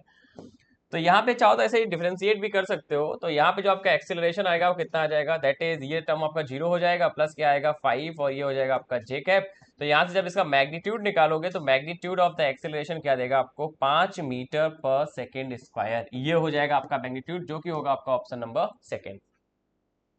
आते हैं हम लोग क्वेश्चन नंबर 42 पे, the coordinates of a moving particle at any time t is given by x equals to alpha t cube और y equals to beta t cube है। आपसे पूछा है the speed of the particle at time t, speed आपसे पूछा हुआ है। अच्छा x दे रखा है, x कितना है अल्फा t क्यूब, चलो दोनों टाइम हम लोग डिफरेंशिएट कर लेते हैं, तो यहाँ पे क्या हो जाएगा, that is dx/dt equals to यहाँ पे हो जाएगा 3 times of alpha t square. तो dx/dt को आप क्या लिख सकते हो, that is vx equals to ये हो जाएगा 3 अल्फा t स्क्वायर। ऐसे ही हम लोग vy भी निकाल सकते हैं, ये इसको एक बार फिर से डिफरेंशिएट करेंगे, तो ये क्या देगा आपको dy अपॉन आ जाएगा आपका dt, दैट इज ये देगा आपको 3 बीटा आ जाएगा साथ में t स्क्वायर। अब यहाँ पे सॉल्व करोगे तो जो नेट वेलोसिटी आएगी वो कितनी हो जाएगी, दैट इज ये देगा आपको वी एक्स स्क्वायर प्लस आ जाएगा यहाँ पे वी वाई स्क्वायर। अच्छा जरा वी एक्स के लिए देखो तो क्या लिखा हुआ है यहाँ पे, ये हो जाएगा 3t स्क्वायर, एक तरफ दोनों को कॉमन ही ले लो सीधे से, अंदर क्या बचेगा आपका अल्फा स्क्वायर प्लस क्या आ जाएगा आपका बीटा स्क्वायर। अब जब इसको कॉमन लेके आओगे तो क्या बचेगा, बाहर बाहर हो जाएगा बच्चे आपका 3, और ये टी स्क्वायर भी आपका बाहर आएगा, 3t स्क्वायर, और ब्रैकेट में क्या रहेगा आपका अल्फा स्क्वायर प्लस क्या देगा आपको बीटा स्क्वायर। 3t स्क्वायर और स्क्वायर रूट में क्या होगा आपका alpha square plus beta square. तो जरा देखो ऑप्शंस में, तो थर्ड ऑप्शन बच्चे आपको क्या देगा, करेक्ट देगा। आते हैं हम लोग 43 में, कह रहे हैं two particles of the different mass projected with the same velocity at the same angle, the maximum height attend by both the particle with the same. कह रहा है कि मैक्सिमम हाइट आपको अटेन निकालनी है। अच्छा देखो यहाँ पे different mass projected with the same velocity, अच्छा वेलोसिटी क्या है, सेम है, सेम एंगल से बच्चे प्रोजेक्ट किया गया है, अच्छा मासेस सेम डिफरेंट दे रखे हैं, तो आपसे पूछा है कि मैक्सिमम हाइट। अच्छा जरा देखो तो एच मैक्स का जो फॉर्मूला होता है that is you square sine square theta upon क्या होता है 2g। तो वेलोसिटी सेम है, एंगल सेम है, मास पे तो डिपेंड ही नहीं कर रहा है ना, ये ऑब्वियस सी बात है, मास पे डिपेंड नहीं कर रहा है, तो ऑब्वियस सी बात है क्या होगा आपका जो हाइट का रेशियो होगा h1:h2 वो क्या होगा बच्चे आपका सेम होगा, दैट इज आएगा आपका 1:1। तो ये सेशन बिल्कुल सही लिखा हुआ है। अच्छा रीजन क्या दे रहा है, maximum height of the projectile is independent of the particle mass, जो पार्टिकल के मास है उससे क्या है आपके इंडिपेंडेंट है, बिल्कुल सही है, तो रीजन भी बच्चे सही है। और रीजन बच्चे क्या कर रहा है, सही एक्सप्लेनेशन जो आपका असर्शन लिखा है उसका सही एक्सप्लेनेशन भी दे रहा है, इसका मतलब करेक्ट आंसर होगा वो आएगा बच्चे आपका फर्स्ट। आते हैं हम लोग क्वेश्चन नंबर 44 में। कह रहे कि when a bus suddenly takes a turn the passenger are thrown outward because of. देखो बिकॉज ऑफ, देखो एक तो क्या होता है, अगर हम लोग इनर्शिया की बात करें तो इनर्शिया हम लोग 3 टाइप्स में पढ़ते हैं, inertia of motion, inertia of rest और तीसरा होता है आपका इनर्शिया ऑफ डायरेक्शन। अच्छा, इनर्शिया ऑफ मोशन क्या है? इनर्शिया ऑफ मोशन है मतलब आप अगर मूव कर रहे हो तो मूव रहना चाहते हो, आप रुकना नहीं चाहते, मतलब जिस सिचुएशन में आप हो वो उसका क्या करेगा, बेसिकली अपोज करेगा, ठीक है, मतलब चेंज होने का अपोज करेगा, दैट इज कॉल्ड इनर्शिया। तो भैया देखो कह रहा है कि पैसेंजर आर थ्रोन आउटवर्ड, बाहर की तरफ जाता है। अगर कोई बैठा हुआ है बस में तो बच्चे क्या होगा, अगर बस मुड़ रही है तो बस का बच्चे डायरेक्शन चेंज हो रहा है, डायरेक्शन चेंज होने की वजह से क्या होगा, जस्ट अपोजिट डायरेक्शन में आपका जो भी पैसेंजर बैठा है वो बच्चे क्या होगा, आपका बाहर की तरफ जाएगा। तो ऑब्वियस सी बात है ये किसका होगा, इनर्शिया ऑफ डायरेक्शन की वजह से होगा। तो पहला ही ऑप्शन बच्चे आपका सही आ जाएगा, एक्सीलरेशन ऑफ मोशन। नहीं बच्चे, कोई आपका रीजन नहीं है, स्पीड ऑफ मोशन, और बोथ 2 और 3, तो आपका पहला ही ऑप्शन बच्चे क्या होगा, इसमें सही होगा। आते हैं क्वेश्चन नंबर 45 पे। कह रहा है कि human heart is pumping blood with the constant velocity. यहाँ पे वेलोसिटी कांस्टेंट है, एट द रेट दे रखा है m किलोग्राम पर सेकेंड। द फोर्स पूछा है। अच्छा, फोर्स होता क्या है, that is nothing but dp upon dt। The rate of change in momentum is called force. तो F इक्वल्स टू क्या लिख सकते हो यहाँ पे, d बाई dt। फोर्स कितना हो गया यहाँ पे mv। अब जरा ध्यान से देखना, यहाँ पे रेट मतलब ये आपका m चेंज हो रहा है, ठीक है, तो इसका मतलब क्या हो जाएगा, वेलोसिटी कांस्टेंट है तो कांस्टेंट आपका आगे आ जाएगा, ये क्या आ जाएगा v टाइम्स ऑफ, ये आ जाएगा आपका dm अपॉन क्या देगा आपको dt, ये आ जाएगा आपका, दैट इज v टाइम्स क्या होगा आपका dm ऑफ dt। और यही रेट ही आपको बच्चे कैपिटल m दे रखा है, जरा ध्यान से देखो यहाँ पे फॉर्मूले में आपको dm अपॉन dt का वैल्यू ही कैपिटल m दे रखा है, तो दैट इज क्या हो जाएगा mv। तो आपका जो करेक्ट आंसर होगा वो कितना हो जाएगा, mv हो जाएगा। तो आपका सेकंड ऑप्शन आपका करेक्ट आएगा। यहाँ पे जब ध्यान से देखिएगा तो ये dm बाई dt, लेकिन ध्यान से देखो इटसेल्फ जो m का वैल्यू है उसका वैल्यू कितना है, that is dm by dt के इक्वल है, ठीक है। तो इसीलिए क्या होगा आपका ये ऑप्शन सही होके ये वाला ऑप्शन आपका सही हो जाएगा, mv। ठीक है बच्चे, तो ये बच्चे थे कुछ क्वेश्चंस, और इसके बाद के जो क्वेश्चंस हैं वो शुभम सर डिस्कस करेंगे। तो थैंक यू सो मच बच्चों। A man fire a bullet of mass 200 gram at a speed of 5 metre per second. The gun is, अब देखो बात ये होती है वेलोसिटी किससे वो वापस आ रहा है, तो वो माइनस साइन दिखाते हैं, क्योंकि माइनस साइन जो दिखाता है वो दिखाता है कि ये रिक्वाइल कर रहा है। तो हम लोग ऐसे लिख सकते हैं velocity of gun, mass of gun, that is equal to velocity of bullet, mass of bullet. अच्छा, अब इतना टाइम हम लोग नहीं किल करेंगे कि इसका एक्सप्लेनेशन देखेंगे। अगर आप देखना चाहो तो डायरेक्ट ये लिख सकते हो कि सर जितना मोमेंटम होगा गन का उतना ही होगा किसका, बुलेट का। अब ये सीधा सीधा लिखा जा सकता है, और ये माइनस साइन है तो माइनस वीजी अगर अपने को लिखना भी हुआ तो हम क्या लिखेंगे, V B M B upon M G. अब अगर हम वेलोसिटी ऑफ बुलेट देखें तो बुलेट की वेलोसिटी आपको कितना दे रखा है, 5 दे रखा है, 5 इंटू, अगर मास ऑफ बुलेट अगर हम लिखना भी चाहें तो ये हमें दिया गया है 200 ग्राम, इसे हम डायरेक्ट लिख सकते हैं 0.2 kg, ऐसा कुछ लिख पाना पॉसिबल है।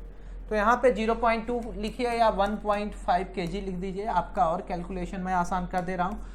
1/5 upon mass of gun, mass of gun आपको दे रखा है 1 kg, 1, ये इससे कटेगा, आ कितना गया 1 मीटर पर सेकेंड। तो इस तरीके से मेरे प्यारे बच्चों थर्ड ऑप्शन होगा।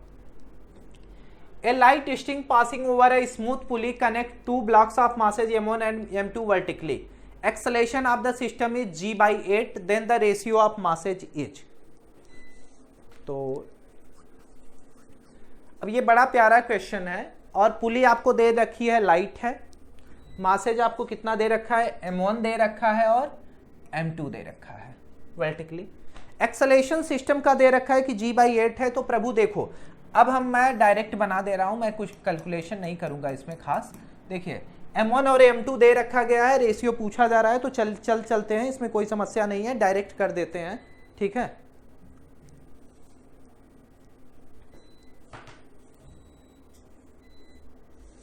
अब यहां पे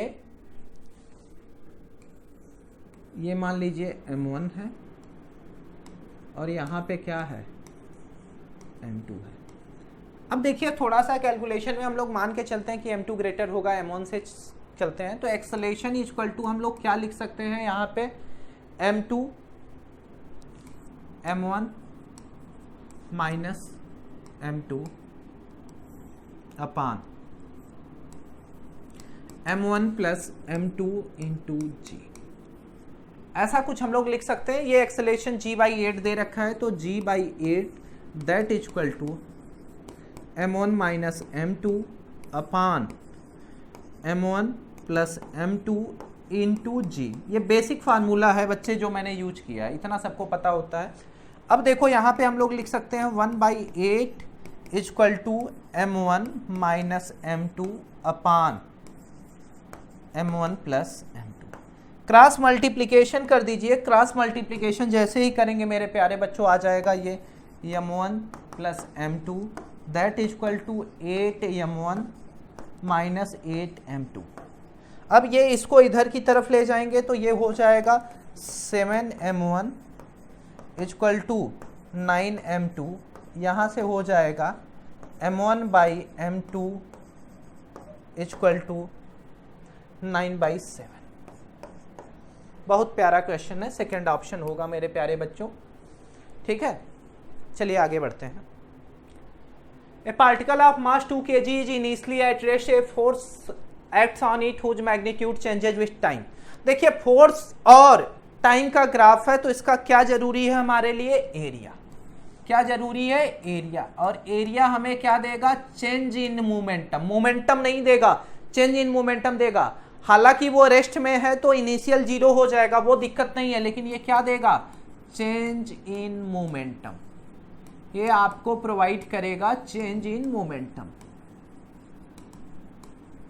area of force time graph. चलिए मैं पूरा लिख दे रहा हूं। फोर्स टाइम ग्राफ का एरिया जो होगा वो कुछ इस तरीके से देगा। अब देखिए सीधे सीधे एरिया लिखना है हम लोगों को, कुछ नया नहीं करना है, तो हम लोग लिख सकते हैं वैसे कि सर डेल्टा पी अगर लिखना हुआ तो हम लोग ऐसे लिखेंगे। पहले क्या है ध्यान से देखिए, रेक्टेंगल है, यहाँ से यहाँ तक 2 है, यहाँ से यहाँ तक 10 है। सर कोई दिक्कत नहीं, हाफ 2 इंटू 10 ऐसा लिख सकते हैं। चलिए प्लस, इसी पे मैं चलता चलता हूँ ताकि आपको कोई दिक्कत ना हो।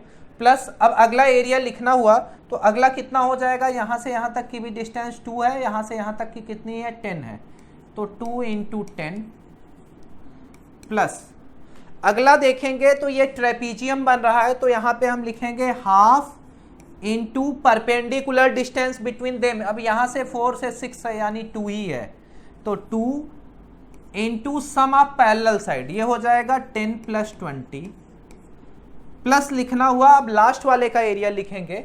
देखिए ये पहले को एरिया दिखा रहा है, ये दूसरे का, ये तीसरे का, चौथा प्लस जो है वो चौथे का दिखा रहा है। तो ये एरिया अगर हम ध्यान से देखें तो 4 है, और इधर अगर हम देखें ध्यान से तो ये आपका 20 है। तो ये हो जाएगा 1/2 इंटू 4 इंटू 20। अब यहाँ से अगर अपने को डेल्टा पी की वैल्यू लिखनी पड़ी तो डेल्टा पी इक्वल टू, यहाँ कैलकुलेट करेंगे इसको तो 2 से 2 कटेगा, 10 आ जाएगा। इसको जोड़ेंगे तो 20 आ जाएगा, 2 से 2 कैंसिल करेंगे प्लस 30, और ये काटेंगे तो प्लस 40। ये कितना आ जाएगा? 10 प्लस 20 30 30 60 100। और देखिए अगर यहाँ पे लिखना हुआ तो हम ऐसे लिखेंगे mv minus U that equal to 100। Mass कितना पता है हमें? 2 v minus 0 that equal to 100। ये कटेगा 2 से तो यहाँ से आ गया v equal to 50 metre per second. बहुत प्यारा क्वेश्चन था बच्चे और बहुत आसान क्वेश्चन था। देखिए पेपर डिस्कशन का मतलब ये नहीं है कि हम लोग नॉलेज अब गेन कर रहे हैं, हम लोग सिर्फ तरीका सीखेंगे कि कितनी आसानी से किसी एक क्वेश्चन को किया जा सकता है। अब देखिए ये आपके सामने क्वेश्चन है। अब डायग्राम को थोड़ा सा हम लोग समझने की कोशिश करते हैं।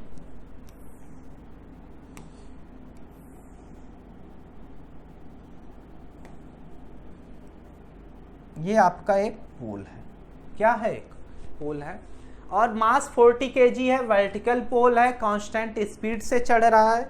अब देखिए थोड़ा सा ध्यान दीजिए, एक बॉय है, बहुत खूबसूरत है, कोई दिक्कत नहीं है। अब देखिए अगर ये थोड़ा सा ये पोलियो का मरीज और इस टाइप का नहीं लग रहा है, ठीक है, समझ लेना बॉय है यार, ठीक है। अब क्या आदमी थोड़ी वहाँ छाप के बनाना है हम लोगों को। अब देखो बच्चे न्यू की वैल्यू आपको दे रखी है कि कितनी है? 0.8।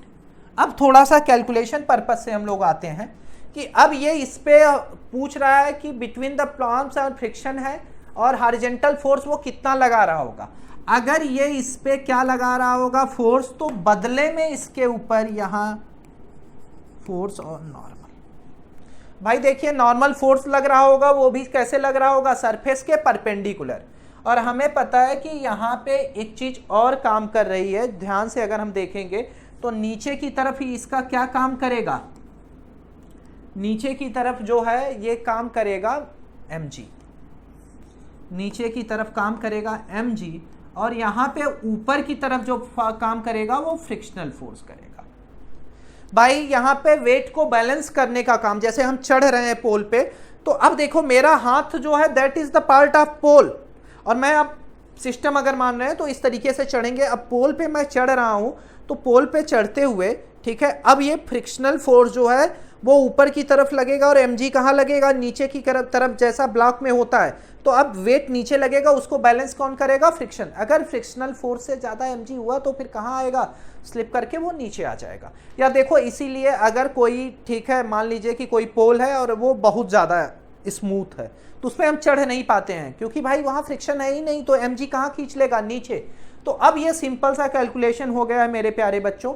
यानी अगर यहाँ से हम लिखना चाहें तो F बराबर N लिख सकते हैं, ये पहला रिलेशन हम लोग डायरेक्ट लिख सकते हैं। अच्छा, F ही अपने को निकालना है। दूसरा हमें पता है कि फ्रिक्शनल फोर्स बराबर किसके होगा, mg के। यहाँ से हम लिख सकते हैं new N equal to mg, तो यहाँ से N आ जाएगा अपना mg बाई न्यू, ये आ जाएगा 40 इंटू 10 अपान 0.8, ऊपर नीचे 10 का मल्टीप्लाई कर देते हैं तो ये आपका हो जाएगा 4000 बाई 8, ये 40 से कटेगा, कितना आ गया 500 न्यूटन, और यही बराबर किसके होगा मेरे प्यारे बच्चों, फोर्स के। कोई खास कैलकुलेशन नहीं है इसमें, इतना आपको बेसिक पता रहता है, इस नाते बहुत ज़्यादा इसको। अब देखिए अगला क्वेश्चन है पोटेंशियल एनर्जी। अब ये फार्मूला भी आप पढ़ के बैठे हो, F equal to minus D by D X, और अगर इक्विलिब्रियम है तो F equal to minus D by D X, इसकी वैल्यू कितनी आनी चाहिए, 0 आनी चाहिए। For equilibrium, for equilibrium F की वैल्यू कितनी आनी चाहिए, 0। तो पहले एक बार डिफ्रेंशिएट करके उसके बाद आगे बढ़ते हैं। ये कंजर्वेटिव फील्ड के लिए लगेगा, फॉर कंजर्वेटिव फील्ड, ऐसा नहीं कि इस फार्मूले को कहीं भी हम लोग लगा सकते हैं, for conservative field, conservative field के लिए ये लगेगा, तो डायरेक्ट हम लोग लगा भी सकते हैं इस पे। तो F इक्वल टू हम लोगों ने लिखा minus D you by D x, यहाँ से F इक्वल टू माइनस में लिखेंगे d बाई डी एक्स, यहाँ पे हम लोग लिख सकते हैं A X square minus B X. अब सिंपल सा काम करना है, माइनस पहले से है, ए एक्स स्क्वायर का डिफ्रेंसिएशन कितना आएगा, 2ax plus B that equal to 0। अब यहाँ से अपने को निकालना क्या है, इक्विलिब्रियम पोजीशन x निकालनी है, तो यहाँ से हो जाएगा b इक्वल टू 2ax, यहाँ से आ जाएगा x equal to b by 2a। तो कौन सा आंसर हो जाएगा मेरे प्यारे बच्चों, 50वें का दूसरा। मुझे लगता है कि यहाँ तक आपको कोई प्रॉब्लम होनी नहीं चाहिए, सिंपल क्वेश्चन है। The kinetic energy of a body varies with time as k equal to, k आपको दे रखा है और ये फंक्शन है टाइम का, ये दे रखा है आपको t square plus 4t plus k 6। तो हम डायरेक्ट यहाँ लिख सकते हैं p इक्वल टू डी के बाई डी टी, ये बेसिक सा फार्मूला है, d अपान डी टी लिखेंगे। अब मेरे प्यारे बच्चों लिखेंगे t square plus 4t plus 6, अब यहाँ से आ जाएगा 2t प्लस 4, 2t प्लस 4। तो p अगर t इक्वल टू 1 लिखना है तो यहाँ से आ जाएगा 2 1 प्लस 4, यहाँ से आ जाएगा आपका 6 वाट। आंसर कितना आ गया, 6 वाट। तो 51 का पहला ही आंसर आ गया 6 वाट। फिर आगे बढ़ते हैं। ए मास ऑफ 5 kg, m कितना दे रखा है आपको, 5 kg। रेडियस आपको बोल रखी है 1 मीटर, फ्रीक्वेंसी आपको दे रखी है 300 रिवॉल्यूशन पर मिनट, इसे हम लिख सकते हैं 300/60 रिवॉल्यूशन पर सेकेंड। मुझे लगता है कि यहाँ आप लोगों को कोई प्रॉब्लम होनी नहीं चाहिए, ये क्वेश्चन हम लोग आसानी से कर सकते हैं। अब देखिए यहाँ से v हमें पता है कि कितना होता है ओमेगा आर। ओमेगा आर अब आप लोगों को लिखना है, तो ओमेगा की वैल्यू अगर हम लोग लिखना भी चाहें यहाँ से तो ये आ जाएगा omega r. v omega r है और ओमेगा की जगह हम क्या लिख सकते हैं 2 पाई। ओमेगा की जगह हम लिख सकते हैं 2 पाई एफ इंटू आर। अब 2 पाई वही रहेगा, एफ की वैल्यू कितनी है 5 इंटू 1, ये कितना आ गया 10 पाई। अब ये क्वेश्चन कोई खास क्वेश्चन नहीं रह गया मेरे प्यारे बच्चों। अब डायरेक्ट हम लोग लिख सकते हैं kinetic energy equal to half mv², यहाँ से हो जाएगा 1/2 मास 5 और वेलोसिटी कितनी होगी 10 पाई का स्क्वायर। यहाँ से मेरे प्यारे बच्चों आ जाएगा 500 π²/2, यहाँ से आ जाएगा 250 π²। अब जूल में आएगा, उसमें कोई दिक्कत नहीं है, या जो भी यूनिट दिया होगा उस पर ले लेंगे। तो पहला ही ऑप्शन हो जाएगा मेरे प्यारे बच्चों। The motor pump is used to deliver a water at certain rate from given pipe to obtain thrice। अब देखिए अगर रेट की बात होगी तो अब यहाँ पे कुछ बेसिक फार्मूले होते हैं जो आपको याद रखने पड़ेंगे हमेशा। रेट की अगर बात होगी तो हम लोग ऐसे लिख देते हैं रो ए वी। फोर्स की बात होगी तो यहाँ पे रो ए वी स्क्वायर हो जाता है। पावर की बात होगी तो रो ए वी क्यूब हो जाता है। अच्छा, ये रो ए के चक्कर में आप अभी मत पढ़िएगा, छोड़िए सारी चीज़ें। आपको ये सिर्फ पता होना चाहिए कि पावर डायरेक्टली प्रोपोर्शनल होगा वेलोसिटी के क्यूब के, ऐसा कुछ होगा। अब हमें लिखना है पहले पावर p/p डैश या p डैश अपान p। अब ये हो जाएगा वेलोसिटी कितनी गुना करनी है 3 गुना, यानी रेट आपको कितना लेके जाना है 3 गुना। तो भाई ये देखो रेट की बात ही हो रही है, तो ये कितना हो जाएगा। या अगर ऐसा क्वेश्चन कभी भी मिले तो मैं कहूँगा कि इतना भी कैलकुलेशन नहीं करेंगे आप लोग, डायरेक्ट आप लोग ट्राई कर देंगे कि सर पावर जो होगा वो n⁻³ होगा, डायरेक्ट कर सकते हैं। Sir p dash directly proportional होता है, कितना टाइम्स बढ़ाना है 3 टाइम्स, तो 3⁻³ यहाँ से डायरेक्ट आ जाएगा p dash equal to 27p, यानी 27 टाइम्स। इस क्वेश्चन को करने के लिए आप लेंथी मेथड यूज कर सकते हैं, लेकिन किसी भी क्वेश्चन को आपको 1 मिनट में सॉल्व करना है, ये भी आपकी प्रायोरिटी होनी चाहिए। 2 बॉडीज ऑफ मास, देखिए अगर वेलोसिटी ऑफ सेंटर ऑफ मास की बात होगी तो डायरेक्ट हम लोग फार्मूला यूज कर सकते हैं m1v1 प्लस m2v2 अपान m1 प्लस m2। अब यहाँ से बच्चे अगर वेलोसिटी ऑफ सेंटर ऑफ मास की आपको लिखनी है तो m1 कितना है 5 i cap plus 2j cap minus 2k cap plus 2 minus 2i cap minus 5j cap plus 3k cap. By कितना लिखेंगे 7।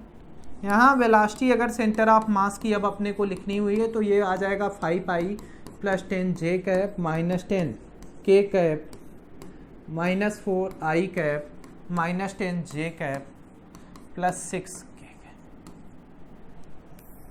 बाई 7। ये इससे कैंसल हो जाएगा। अब आपके पास बचेगा कितना v centre of mass that equal to 5i minus 4i, यानी i cap minus 4k cap by 7।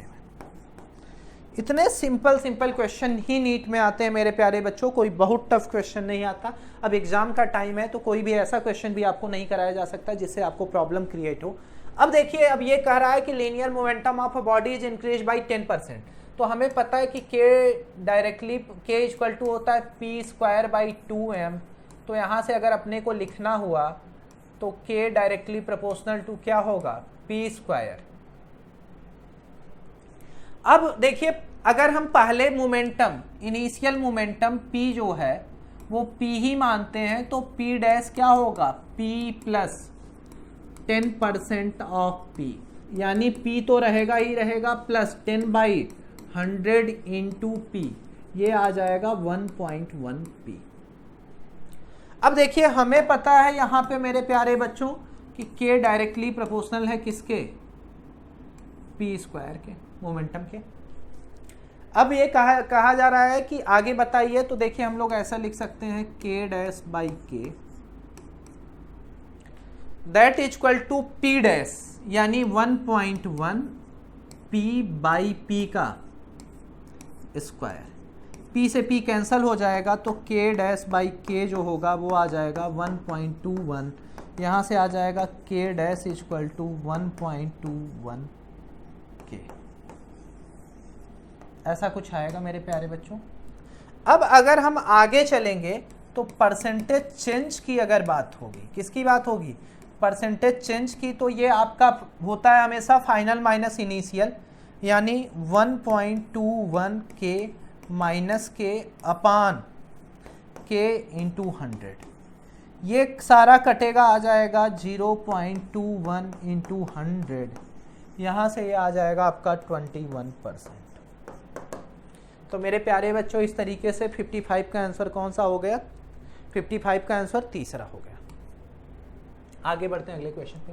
A body is moving in circular path uniform speed. अब देखिए अगर ऐसा क्वेश्चन है तो काइनेटिक एनर्जी जो होती है वो हमेशा जो होती है हाफ F इंटू आर होती है। तो अब देखिए 1/2 इंटू 8 इंटू 10, ये कटेगा आपका कितना आ गया 40 जूल। तो यहाँ से आंसर 56 का कितना आ गया 40 joule.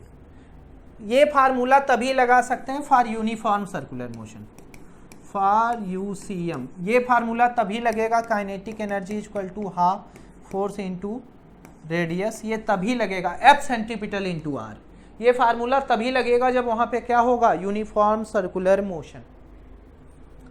The work done by external forces on the system is equal to the work done, अगर हम एक्सटर्नल फोर्सेज के द्वारा देख रहे हैं तो ये हमेशा बराबर होता है किसके, टोटल एनर्जी के, किसके बराबर होता है, टोटल एनर्जी के। A body constant to move, ये 57 हो गया आपका 58। A body constant to move along z axis subjected 4 metre चल रहे हैं, तो देखिए वर्क डन इक्वल टू हम डायरेक्ट लिख सकते हैं F डॉट आर, और F की वैल्यू कितनी है I cap plus 2 J cap plus 3 K cap, और R अपने को पता है Z एक्सिस पे चल रहे हो 4 मीटर यानी 4 K कैप। अब यहाँ से डायरेक्ट ये निकल आएगा 12। पहला आंसर हो गया मेरे प्यारे बच्चों। The linear density of a rod of length 2 metre varies according to relation 2 + 3/x, यानी यहाँ पे अगर देखेंगे ध्यान से तो कैसा वेरिएशन है, लीनियर वेरिएशन। अच्छा कुछ महात्मा इसमें ऐसे भी होंगे जो, देखो भाई फिजिक्स का पेपर हो ना तो जरूरी नहीं है कि हर बार आप फिजिक्स लगाओ, लंबा चौड़ा डिफरेंशिएशन इंटीग्रेशन करो। रॉड की लेंथ कितनी है 2 मीटर, तो सर ये तीनों ऑप्शन तो हो ही नहीं सकते, 4.2 मीटर की रॉड नहीं है, 2.4 मीटर की नहीं है, 2 मीटर पे होगा वो भी नहीं है, तो सर पहला ऑप्शन हो जाएगा बिना किसी कैलकुलेशन के। अब यहाँ पे आपको आइंस्टीन और न्यूटन बनने की ज़रूरत नहीं है मेरे प्यारे बच्चों, रॉड की लेंथ आपको दी गई है, ठीक है। और अगर नहीं दी गई रहती तब आप ठीक है आराम से फार्मूला लगाते लीनियर डेंसिटी का, लेकिन अब ये क्वेश्चन बहुत इजी है। कभी कभी ऑप्शन एलिमिनेशन टेक्निक भी आपको पता होनी चाहिए हमेशा एक, ठीक है, ऐसा नहीं है कि कस्टमाइज मेथड में चले हम 4 से 5 मिनट किसी क्वेश्चन में दे तभी अच्छा है। 2 concentric circles A and B, चलिए बना देता हूं मैं।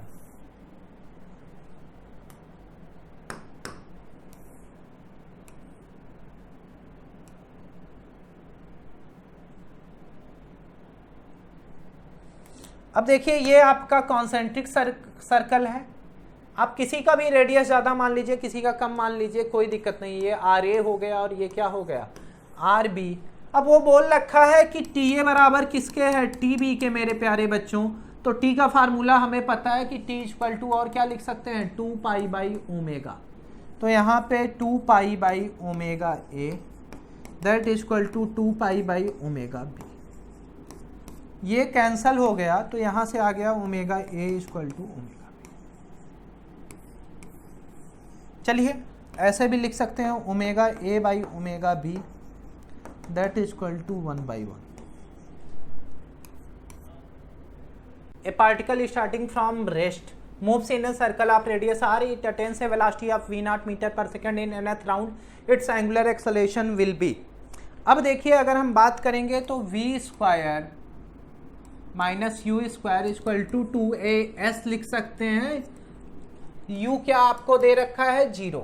अब देखिए यहाँ पे v की वैल्यू आपको दे रखा है v0 का square that equal to 2 into acceleration की अगर बात करेंगे तो एक्सलेशन वही रहने दीजिए, s की जगह हम लिख सकते हैं 2 पाई, रेडियस आपको r दिया है इंटू n, ऐसा कुछ लिख सकते हैं। यहाँ से आ जाएगा v0 का square that is equal to 4 pi r n a। यहाँ से आ गया आपका a इक्वल टू v0 का square upon 4 pi r n। यहाँ तक हमें कोई दिक्कत नहीं होगी, लेकिन अगर अल्फा निकालना है तो अल्फा इक्वल टू होता है a by r, angular acceleration निकालेंगे तो एक्सेलेरेशन बाई आर हम लिखते हैं, ये हो जाएगा v0 का square upon 4 pi r n into 1 upon r, ये आ जाएगा v0 का square upon 4 pi r square n। यहाँ से हो जाएगा ये आपका तीसरा ऑप्शन। चलिए आगे बढ़ते हैं। Particle moves in a circle of radius 5 centimetre and time period 0.2 second, acceleration आपसे पूछ रहा है। अच्छा देखिए अगर वो बोल रहा है कांस्टेंट स्पीड है यानी ए टेंजेंशियल क्या होगा, 0। और अगर अपने को ए नेट कहीं लिखना भी हुआ तो हम क्या लिखेंगे, ए सेंटीपिटल का स्क्वायर प्लस ए टेंजेंशियल का स्क्वायर, और ये पूरा फैक्टर 0 हो गया तो ये रूट में ए सी का स्क्वायर आएगा यानी ए सेंटीपिटल। अगर हमने सेंटीपिटल एक्सेलरेशन निकाल लिया तो फिर क्वेश्चन हमारे लिए कहीं से भी टफ नहीं रह गया। और ए सेंटीपिटल अगर लिखना भी है तो हमें पता है कि ये क्या होता है, ओमेगा स्क्वायर आर। अब ओमेगा की जगह टाइम पीरियड आपको दे रखा है तो अब यहाँ पे हम लिख सकते हैं ओमेगा की जगह 2 पाई बाई टी का स्क्वायर इंटू आर। अब यहाँ पे हो जाएगा 4 pi square 2 pi upon 0.2 pi square r, ये कटेगा इससे 10 आ जाएगा तो 10 का स्क्वायर बाई आर, आर आपको 5 दिए रखा है, जी हाँ। तो ये 10 का स्क्वायर हो जाएगा 100 इंटू 5 सेंटीमीटर है यानी 0.05, यहाँ से ये कैलकुलेट होके आ जाएगा 5 मीटर पर सेकेंड स्क्वायर। तो इस तरीके से मेरे प्यारे बच्चों 62 का आंसर हो जाएगा 4th। चलिए 63 पे आते हैं। The total angular speed of fly wheel making 120 revolution per minute is, revolution आपको दे रखा है number of revolution per minute, number of revolution per minute ये आपको दे रखा है 120। नंबर ऑफ रिवोल्यूशन कितना दे रखा है 120 और 120 रिवोल्यूशन ये कर रहा है, तो फिर आपसे पूछा जा रहा है तो ओमेगा इक्वल टू हम लिख सकते हैं 2 पाई n अपान, अब हमें पता है कि नंबर ऑफ रिवोल्यूशन कितना हो जाएगा 60, तो यहाँ से ये हो जाएगा 2 पाई इंटू n आपको पता है 120 बाई 60, यहाँ से हम कैलकुलेट कर देंगे तो ये 63 का डायरेक्ट आंसर आ जाएगा, ये कटेगा 2 आएगा तो 4 pi radian per second, 4 pi radian per second. Find the torque of force F equal to -3i cap plus j cap plus 5k cap. अब देखिए यहाँ से अगर हम लोग कैलकुलेट करेंगे तो टाउ इक्वल टू हमेशा होता है r क्रॉस F, यहाँ से हम लोग लिखना चाहेंगे तो पहले हम लिखेंगे आई कैप, जे कैप, के कैप। सबसे पहले हम किसका रिप्रेजेंटेशन करेंगे? आर का। आर का हो जाएगा माइनस, आर का हो जाएगा 7 3 1, फिर माइनस 3 1 5। अब देखिए शुरुआत में अगर हम चलते हैं तो आई जब लिखेंगे तो हम किसको ढक के रखेंगे? आई को ढक के रखेंगे, ये हो जाएगा 15 माइनस 1, यानी कितना आ गया? 14। 15 माइनस 1 कितना आ जाएगा? 14 आई कैप। तो ये यहाँ से 14 आई कैप आ गया। और आगे कैलकुलेट करेंगे हम तो 35 3 38, ये हो जाएगा 38 माइनस में 38 माइनस जे कैप प्लस अगला आ जाएगा आपका के को ढकेंगे 7 + 9 16 के कैप। तो इस तरीके से फाइनली भी हम देखें तो हमारा तीसरा ऑप्शन मिल रहा है। चलिए आगे बढ़ते हैं। A wire of mass m and length l is bent in the form of circular ring, find the ring. अब देखिए अगर इस क्वेश्चन को करना है तो सबसे आसान तरीका हम लोग अप्लाई कर देंगे कि l इक्वल टू कितना होता है? 2πr, ऐसा कुछ लिखते हैं। तो r इक्वल टू कितना हो जाएगा? l/2π।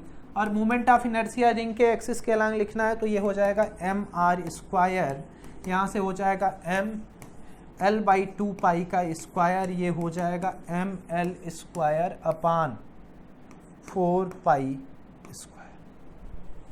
तो ml² अपान 4π² 65 का आंसर हो गया तीसरा। The moment of inertia of thin rod rotating about the perpendicular axis passing through one and is I। तो अब ये क्वेश्चन अगर करना हुआ तो डायरेक्ट हम लोग लिख सकते हैं I equal to m l²/3। Now rod is bent in form of ring, इसको हमने फॉर्म ऑफ रिंग, इसको हमने रिंग के फॉर्म में कर दिया है। तो l इक्वल टू कितना हो गया? 2πr, यहाँ से r इक्वल टू हो गया l/2π। अब I डैश अपने को लिखना हुआ तो ये हो जाएगा 1/2 mr², यहाँ से लिख सकते हैं 1/2 mr की जगह हम क्या लिखेंगे? l² अपान 4π², यहाँ से ये वैल्यू आ जाएगी I डैश की 1/8 ml² अपान π²। अब यहाँ से अपने को निकालना है I अपान I डैश, तो ये हो जाएगा ml²/3 अपान 1/8 ml²/π²। ml² से ml² कैंसिल हो गया तो ये आ गया 8π²/3। पहला आंसर हो जाएगा मेरे प्यारे बच्चों। फिर आगे बढ़ते हैं। Wire of length l and uniform linear mass density l।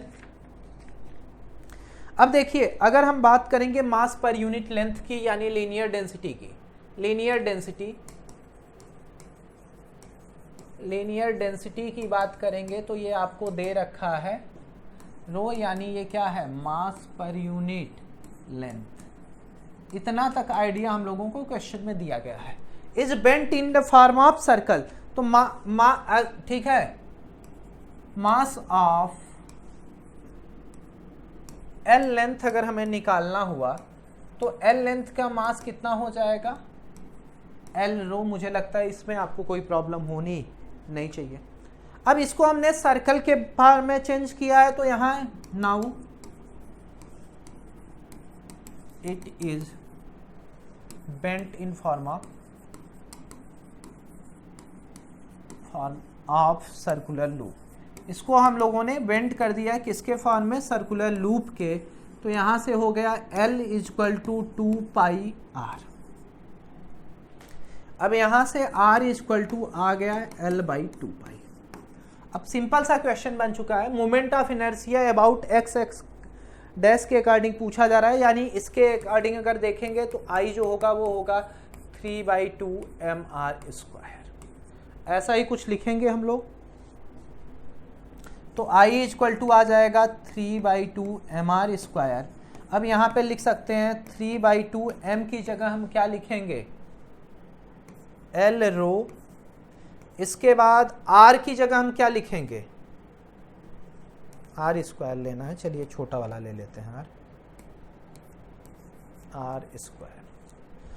Are की जगह हम लिखेंगे L square upon 4 pi square.